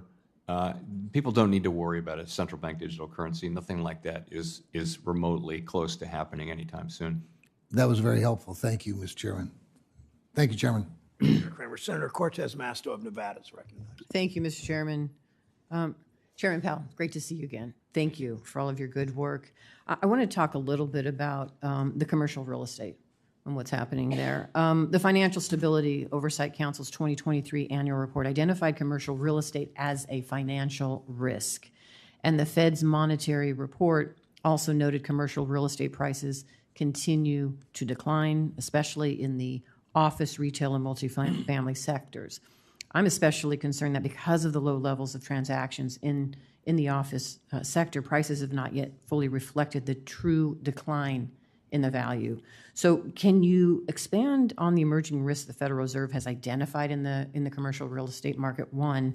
And then I'm curious, can you discuss the compound risks identified in commercial real estate lending, particularly at banks with large CRE concentrations and high fractions of uninsured deposits? Sure. Let me see. I think there are just very, very few transactions in commercial real estate right now, particularly in the troubled areas. So it's not a question of prices still falling. It's a question that you don't have the kind of price discovery. You just have to assume that the prices are very low and have come down a lot. So on commercial real estate, we have a secular change in people working from home. This is one big part of it. That means that in many cities, the downtown office district is very underpopulated. There are empty buildings in many major and minor cities. It also means that all the retail that was there to service the thousands and thousands of people who work in those buildings, they're under pressure too. And banks will have made loans to many of those buildings, not all of them, but many. So this we've known for some years. And so what do? We have identified the banks that have high commercial real estate concentrations, particularly office and retail, and other ones that have been affected a lot. We identify them, and we are in dialogue with them around, do you have your arms around this problem? Do you have enough capital? Do you have enough liquidity? Do you have a plan? You're going to take losses here. Are you being truthful with yourself and with your owners? And so we've been working with them. And so for some time we've been doing that. And this is a problem that we'll be working on for years more, I'm sure. There will be bank failures, but this is not the big banks. If you look at the very big banks, it's not a first order issue for any of the very large banks. It's more, smaller and medium sized banks that have these issues. We're working with them. We're getting through it. I think it's manageable is the word I would use, but it's a very active thing for us and the other regulators, and it will be for some time. Thank you. Do you have concerns? Let me just ask you this. As you're talking with these small and medium-sized banks, because we know there's always could be a contagion, which we've seen in the past, do you have concerns that if they fail, that somehow this is going to impact the financial sector? And are you prepared and trying to address that and prevent that from happening? We're trying to stay ahead of that. So we also reached out to banks that had high concentrations of uninsured deposits, and particularly uninsured deposits, and a lot of commercial real estate in the office sector. So we're well aware of that issue, and we're just trying to stay ahead of it on a bank by bank basis and overall. Okay. And so far we've been able to do that. Thank you. Let me jump to another issue that has been on my radar. The Federal Housing Finance Agency's report on the federal home loan banks concluded that the distinction between the FHL bank's role and that of the Federal Reserve discount window as lender of last resort has not been clear, especially during times of market stress. During the 2023 banking turmoil, we saw banks rely on advances from the federal home loan banks and didn't even have relationships with the Federal Reserve to use its discount window. I know you've talked a little bit about this with Senator Warner, but how is the Federal Reserve working with the federal home loan banks to ensure that banks establish protocols to borrow from the Fed's discount window prior to times of stress? So we work with the federal home loan banks because in many cases, banks were moving their loan from the federal home loan bank to the Fed. So we need to have smooth transfer. We need to be in good touch with them. Even more important than that, though, is that banks, any bank in the United States, needs to be in touch with the discount window, know how to be able to access it, be able to access it, have appropriate collateral, have control of that collateral. In many cases, it was incredibly inefficient and took a long time for banks to actually go through that function. The federal home loan banks are actually ahead of us in technology. We know that we need to really invest in technology to modernize the discount window, and also we need to do more to get our banks, all of them, in touch with the discount window in a way that they can use it quickly should they need to do so. Thank you. Cortez Masto, Senator Haggerty of Tennessee is recognized. Thank you, Chairman Brown. Welcome, Chairman Powell. Under your tenure, Mr. Chairman, the Fed has taken the stance that the 2% inflation target shouldn't be viewed as a snapshot in time, but rather it needs to be achieved, quote, sustainably. When inflation was running well above the 2% target back in 2021 and early 2022, the Fed was patient and allowed rates to offset the below target inflation that had occurred in the years prior. It strikes me as odd now that while we're still well above target inflation and have been well above for the prior year, markets seem to expect the Fed to immediately cut even before we've breached the 2% inflation threshold. So my question is this: if the inflation rate reaches 2%, would that be considered a return to the target rate on a sustainable basis? Or is it still the case that inflation would need to more or less overcorrect to well below 2% before the Fed makes the rate cut adjustments? So it would take us a while to really get comfortable that inflation had settled in sustainably at 2%. But that's not our test for changing interest rates. Interest rates right now are well into restrictive territory. They're well above neutral. And we've said we would not wait for inflation to get down to 2% because if you wait that, monetary policy works with long and variable lags. So we've said, for some years that we would start restoring the federal funds rate to a more normal, almost neutral level. We're far from neutral now. Yeah. And so, we do plan, assuming the economy moves along the lines we expect, we do plan on starting the process of dialing back restrictions. I'm just trying to look for the symmetry. I know we sort of allowed the economy to overshoot when inflation was high, and we sort of made up for prior years of low inflation. I'm trying to square that with the fact that we didn't actually do that. We adopted a framework that said we would do that, but then we got suddenly, a few months later, we got almost an explosion of very high inflation. That's not what we were looking. We said, moderately above or modestly above 2%. This was not modestly above 2%, and we reacted. We thought that the mistake we made was we thought that inflation would go away. That it was quickly, transitory. Which means it goes away quickly without effort by us. We figured out at the end of 21 that was not the case, and we acted. And you don't see that same abrupt dynamic coming the other way. You're more comfortable. No, with I think we're in the right place, which is we're waiting to become more confident that inflation is moving sustainably at 2%. Mm-hmm. When we do get that confidence, and we're not far from it, it'll be appropriate to begin to dial back the level of restriction so that we don't, drive the economy into recession rather than normalizing policy as the economy gets back to normal. Yeah. Can we go to the balance sheet and talk about that?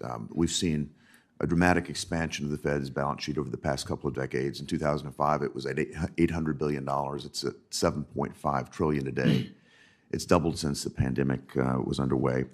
And through quantitative tapering, the Fed is attempting to reduce its footprint. And the concern I have is, on the other hand, government spending tends to just continue to be profligate. We're running now a $1 trillion deficit every 100 days. And we're flooding the market with Treasury debt, and we're putting upward pressure on interest rates as a result. And what I think that is lost on many of us here is that the spending levels will only make your job harder when it comes to lowering interest rates, not to mention there's a tacit expectation that the Fed will step in once the markets can no longer absorb our new issuance. I think this is a very serious problem. I think it deserves more attention. And I think we're now at a point where your objectives may be very much at odds with the behavior of our fiscal policy. Am I missing something here, Mr. Chairman, or does increased net issuance by the Treasury lead to higher rates? I mean, in principle, more supply should lead to modestly higher rates, but that's not going to affect what we do. That's not a problem for us. Our balance sheet normalization is running very much as expected. We've decreased the size of our holdings by almost $1.5 trillion. I hear you. I think it's troubling that we continue to put fiscal pressure by continuing to put, again, we're running a deficit of $1 trillion every 100 days, and the issuance is required to deal with that. We're putting a lot more pressure, I think, on the Fed, and again, making your job harder. I think we need to take that into consideration. Another component of this topic, your colleague Governor Waller said he'd like the Fed to shift its holdings toward a larger share of short-term treasuries. Back prior to the financial crisis, about a third of the Fed's holdings were in bills. Now they're around 3% of your total securities holdings. Do you share the goal with Governor Waller? And if so, how long will it take us to get there? take a while. You know, that's an issue. We're in our FOMC meeting in a couple of weeks. We're going to have our first really deep dive on what to do with the balance sheet. That's one of the issues. I don't think we'll deal with that at this meeting, but over time, you know, you'd love not to own a lot of MBS, and I could see a case for shortening the maturity, but it's not something, you know, it's not something that would happen quickly, and you know, we're not actively looking at that. That's sort of a longer term aspiration that I think he was. Just one final point, Mr. Chair, and you and I have talked about this before. We're in an election year. You're getting a lot of pressure. I hear it from lawmakers to adjust rates. I'm not telling you to raise rates or lower rates, but I'm just here to emphasize the fact that the credibility of the Fed depends on your remaining data-driven. The credibility of our currency as the reserve currency of the world depends on that, and I encourage you to continue to maintain that posture. Thank you. Will do. Thanks, Senator Haggard. Senator Warren of Massachusetts is right. Thank you, Mr. Chairman. So it's been a year since we had the second, third, and fourth largest bank failures in American history. Greedy bank executives were part of the problem, and the Fed, as the chief regulator of the biggest banks, was part of the problem. Under your leadership and direction, the Fed steadily weakened rules for the biggest billionaire banks, exactly the banks that failed last March. In other words, Chair Powell, you failed to do your job to keep these big banks in line. Now, when these banks blew up, you went into spin mode, promising that the Fed would do better. After years of hemming and hawing, you finally agreed to put in place Basel III rules that would strengthen capital standards for the biggest banks. And I mean the biggest banks. These are the Fed's proposed rule would apply to only 37 of the nation's 4,500 banks, only the banks that have $100 billion or more in capital. Now, Chair Powell, when you testified before this committee last June, I asked you about taking responsibility for bank failures. And you said, quote, "The main responsibility I take is to learn the right lessons from this and to undertake to address them so we don't have a situation like this where we had unexpectedly a large bank fail and spread contagion into the banking system," end quote. And as part of learning those lessons, you also said, quote, that you agree with and support, end quote, Vice Chair for Supervision Barr's recommendations for strengthening the Fed's rules and supervisory practices for the big banks, and that you're, quote, confident they will lead to a stronger and more resilient banking system, end quote. So I just want to be clear. You haven't backed down from any of your comments from a year ago, have you, Chair Powell? Right lessons, don't let this happen again, supporting Vice Chair Barr's recommendations, which include stronger capital standards. No. You still stand by all that? Yeah. Good. I'm glad to hear that. Now, I understand that those 37 big banks don't like higher capital rules because they are like insurance. You know, they would make the banks safer, but they cost a little money and would nip into the bank's profits. So these 37 banks are swinging their very considerable weight around to try to weaken the capital rules. They've spent tens of millions of dollars running ads during Sunday night football and millions more for an army of lobbyists to try to twist arms here in Congress. Impressive spending, but who exactly are they trying to impress? A man on the inside? You know, despite all you said last year when the banks failed about supporting Vice Chair Barr's recommendations to strengthen rules for big banks, public reporting now says that you are driving efforts inside the Fed to weaken the capital rule.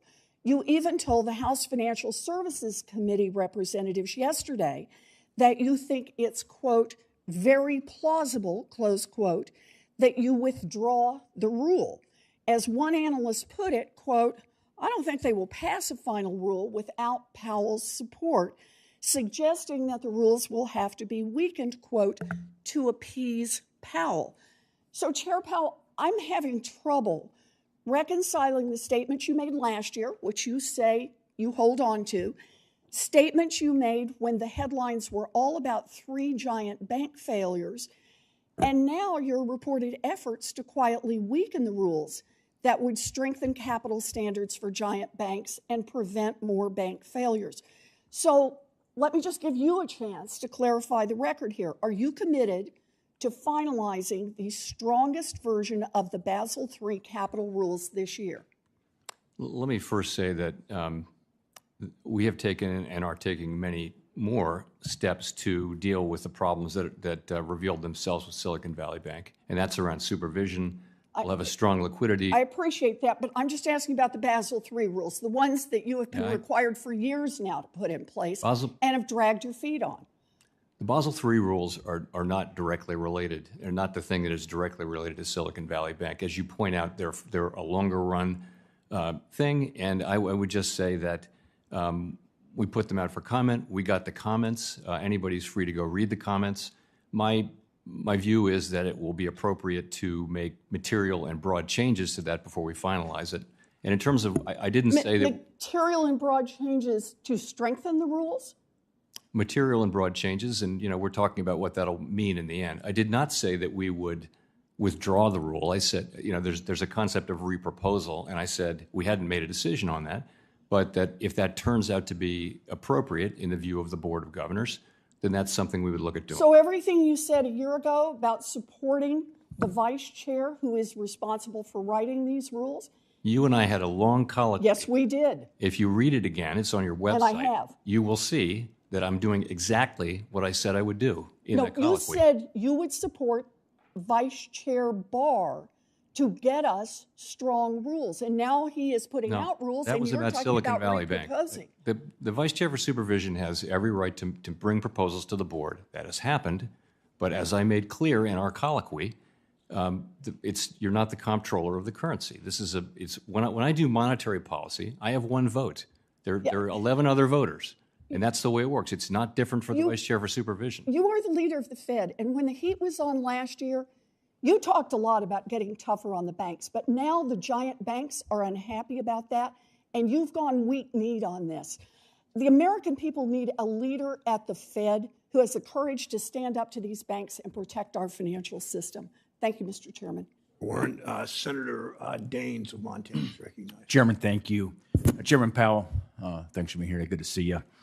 I can tell you Montanans are continuing to see the impacts across the board from inflation that's been brought on by the policies of this administration and by my colleagues across the aisle. And I commend you for the job you have done in trying to rein in inflation, and I encourage you to continue the fight despite political pressures you may face.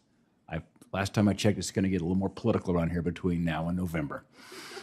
I'm also encouraged, contrary perhaps to my colleague from Massachusetts, I'm encouraged by your comments yesterday that there will be broad changes to the Basel III proposal, which, as it's currently proposed, would have significant detrimental impacts to credit cost and availability to small businesses. And lastly, I commend your answer yesterday that the Fed is not a climate agency, and considering the impact of climate change is not a factor in achieving your given mandate, congressional mandate, of maximum employment and stable prices. Mr. Chairman, I recently joined many of my colleagues in writing to you about my concerns about the long-term debt proposal that would mandate regional banks issue new long-term debt. I'm concerned that this will have a disproportionate impact on smaller regional banks because they're required to hold their long-term debt at both the parent holding company and insured depository bank levels. Could you explain how this aligns with the tailoring requirements set forth in the financial reform bill that we passed back in 2018, Senate Bill 2155? So how the longer-term debt proposal aligns with that? Mm-hmm. So first of all, that's been out for comment on that one. The comments are in. We're reviewing it. So I don't want to say too much, but the theory of it in the first place was that those banks are not subject to the living will process to the extent that the GSIBs are. And this was sort of meant to be a middle step to make them more resolvable without imposing all of the burdens that we impose on the 8 GSIBs to have very elaborate resolution plans. So that was the thinking. I think on the calibration of it and all that, we have voluminous comments. We're looking at them, and we'll make an assessment and move forward as appropriate. Well, thank you. And I know our smaller regional kind of banks would be happy to hear that thoughtful deliberation, Mr. Chairman. Understandably, you've had to raise interest rates to fight the fires of inflation brought on by reckless Democrat spending. However, a major side effect of that is the impact the rising rates are having on the cost of servicing the out-of-control national debt. Senator Haggerty alluded to this a bit in his questioning minutes ago. Looking at CBO reports, interest payments on our debt will increase 32% this year and will now exceed spending for the entire Defense Department. I have significant concerns, many do here in Washington, many Americans do, that we eventually reach a point where fiscal policy and monetary policy converge, meaning that the Fed would ultimately have to worry about the impact rate setting would have on government debt or even potentially the risk of a default. Chairman Powell, I know fiscal policy is not in your purview, but could you ever foresee a situation where fiscal irresponsibility snowballs to a point that the Fed would have to factor this into its decision making? I think we're a long way from that, and that's a real that's a terrible place to be. That's a place where some poorer emerging market countries have found themselves over the years. For the United States to get to that point, I think it's unlikely. But I do think that, and it's not our business, we should stay out of this fiscal business. But I'll say what other Fed chairs have said, which is we really need to get back to that discussion about fiscal sustainability, and both sides need to get together. The kinds of things that have to happen can only be done on a bipartisan basis. And so I really hope that we go back to a place where those discussions are happening again. I've heard from a number of stakeholders about upcoming changes to liquidity regs, including a new ultra-short-term liquidity requirement. As with any policy decision, establishing the facts matters. It's important that financial regulators have a complete, thorough understanding of the financial environment before releasing a half-baked proposal, rule, or guidance. My question is, what do you believe is a sufficient time period that would allow your agency to accurately calibrate new sound and reasonable liquidity requirements? That is a great question, and one we're struggling with, particularly with all the other things that are going on. We're looking at some, and this is in response to Silicon Valley Bank. We're looking at some liquidity innovations, and we're asking ourselves, what form should that take, and how long should it be out for comment, and that sort of thing. We're not ready to do that yet, but that's the question we're asking. Follow-on question, then I'm finished, Mr. Chairman. Will you confirm that prior to the Federal Reserve issuing any new liquidity requirements, it will first conduct all necessary data collection that would allow for meaningful analysis of all potential policy options? And please keep your answer short, Mr. Chairman. Maybe. No, that's very short. Thank you. I can't. We can talk about this more, but I don't want to make a really specific commitment like that without talking to the people who are, carefully in touch with this. But that is the right thought. Thanks, Chairman. Thank you, Senator Fetterman from Pennsylvania is recognized.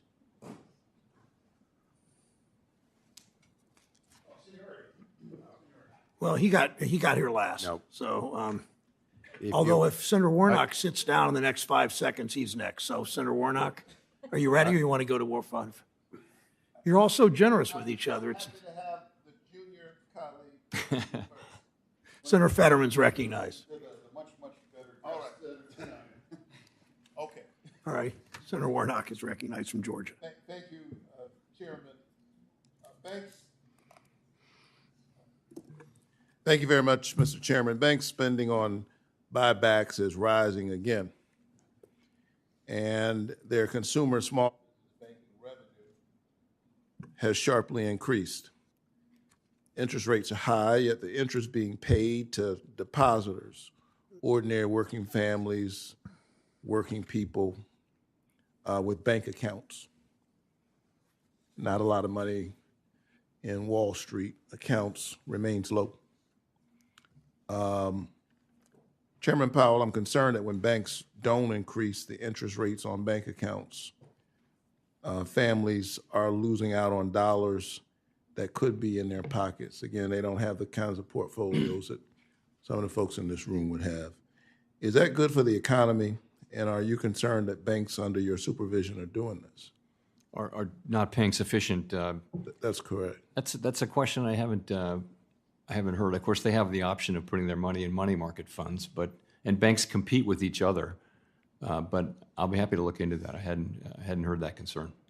Yeah, and I think it is worth taking a look at. Many lower income individuals and families, again, they don't have some of the sophisticated products yet. Money markets are available, but we saw high interest rates and that not being reflected in what depositors are able to benefit from. Could those individuals and families benefit from a high interest rate on their deposits? Sure. And, it's for a long time, we had a lot of mail from people at the Fed to the Fed saying, you should raise interest rates because we're not getting anything on our checking accounts. So we solved that problem. I don't think we're asking for that, but given the reality, the question. Yeah. So let me pivot. The monetary policy report states that while demand for housing has fallen, a strong labor market has kept prices high. That matches what I've been seeing in Georgia. Too many folks can't afford a home. According to the monetary policy report, mortgage rates were averaging around 7% last month. That's tough for lower income home buyers. Increases of just a percentage point or two can be the difference between owning a home or not. Are you concerned about this interplay between lower demand yet stubbornly high prices and what it means for folks trying to buy a home? And what do you think is driving these high prices? So the housing market is in a very challenging situation right now. You have this longer run housing shortage, but at the same time, you've got a bunch of things that have to do with the pandemic and the inflation and our response with higher rates. So you have a shortage of homes available for sale because many people are living in homes with a very low rate mortgage that they can't afford to refinance, so they're not moving, which means the supply of regular existing homes that are for sale is historically low and very low transaction rate. That actually pushes up prices of other existing homes and also of new homes because there's just not enough supply. The builders are busy, but they're running into all kinds of supply issues still around zoning and workers and things like that. So it's quite challenging. And of course, rates are high. So people who are buying, a lot of the buyers are cash buyers or are able to actually pay without a mortgage because mortgages are expensive. I will say the first problem, the longer run problem of supply, is a longer run problem. The other problems associated with low rate mortgages and high rates and all that, those will abate as the economy normalizes and as rates normalize. But we'll still be left with a housing market nationally where there's a housing shortage. There's no question we have a supply issue. And this issue of high prices, lack of supply, of course, disproportionately impacts some communities more than others. According to the monetary policy report, the employment rate for the Black prime age labor force, that is persons between 25 and 54 years of age, reached a historical peak in 2023. The gap between Black and white prime age employment dropped to a nearly 50-year low at around 3%. We can appreciate progress, but a 3% gap is still significant. Would you agree that it is important to continue focusing on narrowing this gap? And if so, what tools does the Federal Reserve have to do this work? It's very important, and the single best thing we can do is get prices under control, get inflation under control, so that we can have a long expansion with the record is clear that a long expansion really gives significant benefits to people at the low end of the income spectrum because the labor market gets very tight, inflation is low, and they benefit more than anybody. So that's where we were before the pandemic, and we'd like to get back to that place. Thank you so very much. I think there are some other legislative tools that Congress could use, and I'm happy to continue to work with the chair in the ways that we've already done to improve that difference. Thank you. For sure. Thank you, Senator Warnock. Senator Lummis from Wyoming is recognized. Thank you, Mr. Chairman. Welcome. It's nice to see you, Mr. Powell. My first question is about CDBCs. There's been some chatter lately on the social media that people are concerned about the Fed creating a CDBC without legislative authorization. You and I have discussed that before, and as you know, there are other means other than a CDBC that could use digital assets to create a secure and instant payment system other than a CDBC. So the question is this: do you still agree that the Federal Reserve cannot introduce a U.S. central bank digital currency without congressional authorization? Yes, I do. Thank you. That's really people's fears, the people who are concerned that we could end up with something like the digital yuan that is used as a means of surveillance. So I think that will calm some of those discussions down. Thank you so much. My next question is about your core CPE. Now, as you know, there's a disconnect between how you measure inflation and how the American people see inflation, because the American people are spending their money on gasoline and food and rent, things that have gone up a lot. And they hear about these improvements in the economy that they're not seeing in their everyday lives. So can you explain what measures you use to evaluate inflation, and just explain to the American people why you don't factor in the things they spend money on every day, like food and gasoline? Actually, we do. Our statutory target is inflation. It's not core inflation. So, and if you look at headline inflation over the last 12 months, that's it. That's our goal. It's 2.4%. Core inflation is actually higher than that. It's 2.8%. And the reason is that some energy and food prices have come down, and those don't count in core. So our overall legal target is headline inflation, which is, it's our best effort to capture the cost of living that people face. It's not perfect. You have to make all kinds of judgments that aren't easy. I mentioned the housing earlier. How do you measure housing inflation? Lots of issues, but that's what we target. The reason we look at core, though, is that headline inflation tends to be more volatile, and it tends to be pushed around by commodity prices, which really don't relate to the overall state of the economy. Is it tight? Is it loose? So core tends to be a better predictor of overall inflation than overall inflation is. I know that's complicated, but ultimately, though, our target is headline inflation, which does include food and energy. Mr. Chairman, I'd like to include a letter in the record that Senator Tillis and I and two Democrats on this committee have submitted with regard to Basel III. My question... Without objection. Thank you very much. My question is this: what do you think is more likely, that it will be harder for consumers to buy a house and small business to obtain a loan under Basel III, or will lending just migrate outside the banking system, which may be harder to assess because it's opaque? I'm sorry, I didn't get your question. I apologize. Okay. So with regard to Basel III, if there are more constraints on lending activity, what is more apt to be the consequence of that? That it's harder for consumers to buy a house or a small business to get a loan, or that lending just migrates outside of the traditional banking system? So if there were anything that constricted credit in the banking system, they would probably be both things. Probably there'd be fewer loans made, but in addition, there would be non-bank lenders that are more than happy to make that loan. I have a chicken and the egg question here. Starting with TARP in 2008, there has been a very aggressive printing of U.S. dollars up until today, and it particularly went on hyperdrive during that 22-month period of COVID. So my question is, which comes first? Congress spending more, and so you respond by printing more money, or are they separate considerations?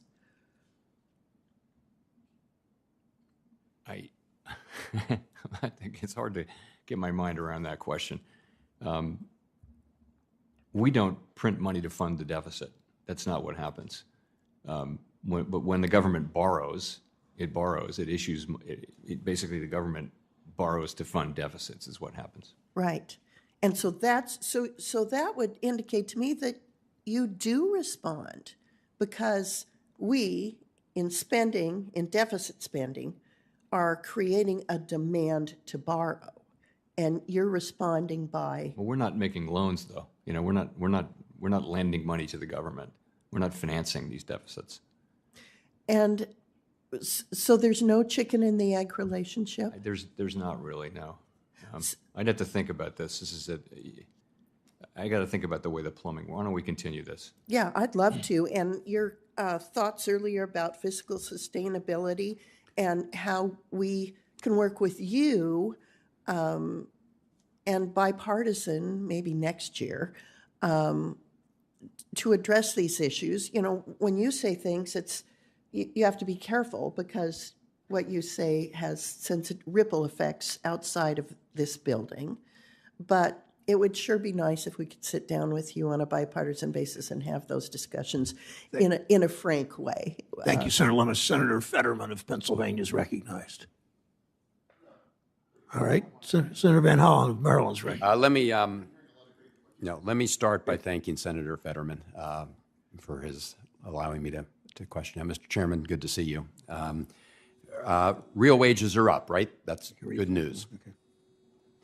Yes, over the last couple of years, wages have been going up more than inflation. Real wages broadly are up. That means more families have more spending power in their budgets, right?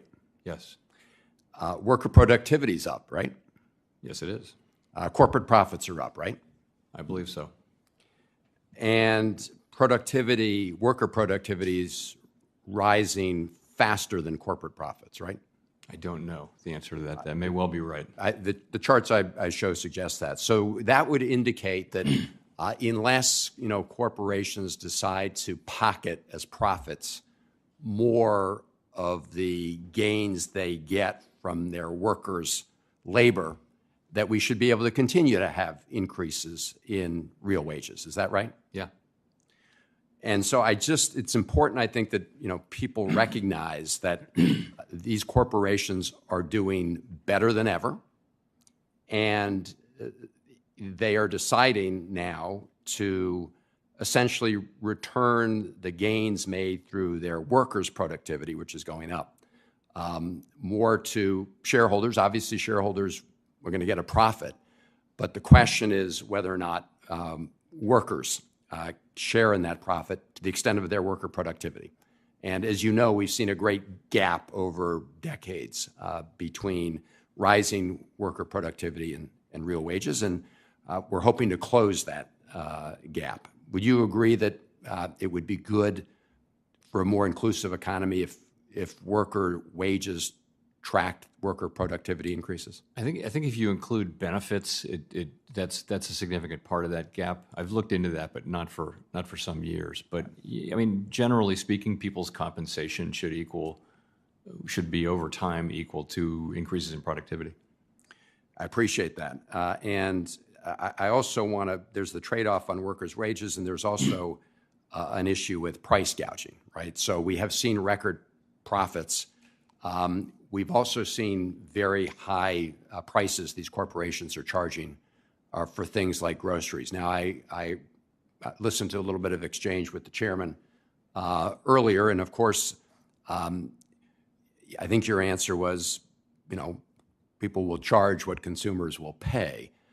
But it should be known that these corporations are reaping much larger profits now than they were pre-COVID, for example, right? I mean, some of them are. I'm not super focused on individual corporate profits, but yeah, corporate profits, I gather, have been high overall. Right. I mean, they're high for a couple reasons. One is that they're charging consumers, for example, at the grocery stores, a lot of money. And the other would be if they're not sharing the benefits of labor productivity with their employees. So I think because we've heard a lot of claims by some of our Republican colleagues about the causes of price increases, and I think it's very important that American consumers recognize that corporations are choosing to charge them more at the grocery store or engaging in things like shrinkflation rather than in order to have more of their profits. Let me turn briefly to a letter that I sent to the Vice Chair of Supervision and some of the other federal regulators in January of this year regarding the Basel III capital requirements, and I support the overall effort on Basel. We did raise concerns with respect to a specific issue, which is the harmful and we think unnecessarily harmful impact it could have on clean energy tax credit investments. And all of the regulators testifying that day, including the vice chairman, said they recognized this was a significant issue and hope to address it. Would you agree with that? Yes, I would. Thank you. Thank you, Mr. Chairman. Thank you, Senator Fetterman. Thanks, Chairman Howland. Senator Fetterman of Pennsylvania is recognized. Yes, I love that. All right. So it's great to be here with you today. Now, I don't know, maybe some people in America were talking about a cookie that was $18. And I was alarmed, and I hope we investigate that there is a cookie that costs $18. And do you believe that an anecdote on Twitter about a cookie that cost $18, is that reflective of our economy and where we're at or not?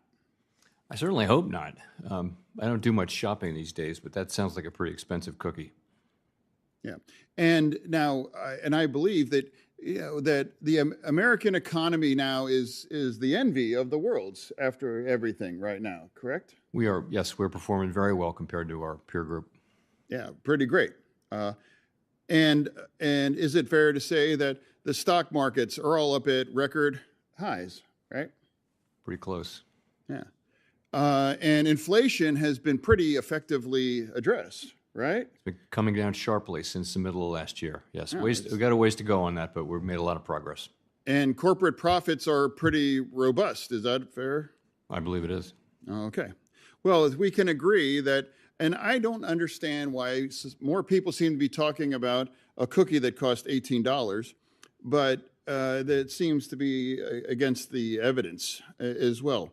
But given that, now, since things are pretty great, and we're in a really great, excuse me one second, place, but now I am concerned, and there's rumors going around that Basel, they're going to change, and they're going to reducing the capital, and I guess I'm concerned about that because I don't know why we would want to, and also I want the record to reflect on you're much smarter than I am. But I would be concerned that things are in a really great place right now. We can all agree on that. I would be concerned to change something like that because I wouldn't want to have something, again, like what happened with SVB. And I just wanted to get your take on that. Sure. So U.S. banks are well capitalized, and generally speaking, they're quite well capitalized. And we're not talking about reducing current capital levels at all. Really, in the Basel III endgame, capital may well go up. And what we're talking about is whether the proposal that was put out by the bank regulatory agencies, including the Fed, and which has now been the subject of quite a lot of comment, whether, what changes will be appropriate to that. That's what we're talking about. We're not talking about reducing existing capital requirements. Oh, okay. Well, and then I also want to play off of a comment made by my colleague from Tennessee, and I actually agreed with him. And he's concerned about the deficit, about it's $1 trillion for every $100 days. So now, if the federal government had added $3.5 trillion to the deficit by extending the Trump tax cuts, would that increase or decrease inflation? So I'm going to fall back on our long-time reluctance to comment on fiscal policy. We take your fiscal policy decisions, whatever they may be, we take them as they are, and we conduct monetary policy to achieve 2% inflation. But we don't score inflation. CBO does that. They'll make a judgment on that, but it's not something we do because we're an independent agency, and that requires us to stay the heck out of politics. So I don't want to put you on the spot, but would those kind of tax cuts would that help addressing inflation or inflame inflation?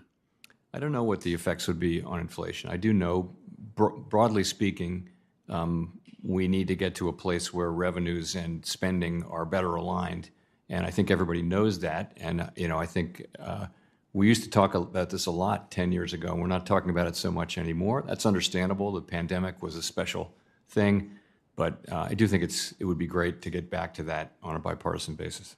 Okay. Well, I have about 30 seconds left. I just want to go on the record. I think you've done a really great job. And I think our economy, and I do agree that it is the envy of the world as well. And I'm confused that more people are talking about cookies or McDonald's meals and those kinds of a thing. It's not reflective on the strength of this as well, too. And I just want to thank you for your service. Thank you, sir. Mr. Chairman. Thank you, Senator Fetterman. That's the last questioner, and thanks for your generosity and yielding to colleagues who got here before, whom you got here before, if I said that right. Thank you, Chair Powell, for joining us today. Every 6 months and sometimes more often, I look forward to working with you, continuing to work with you to strengthen our economy. Senators who wish to submit questions for the hearing record are due 1 week from today, March 14th. To Chair Powell, please submit responses to those questions for the record no more than 45 days from the day you receive them. Thank you again for your testimony. Thank you, Mr. Chairman.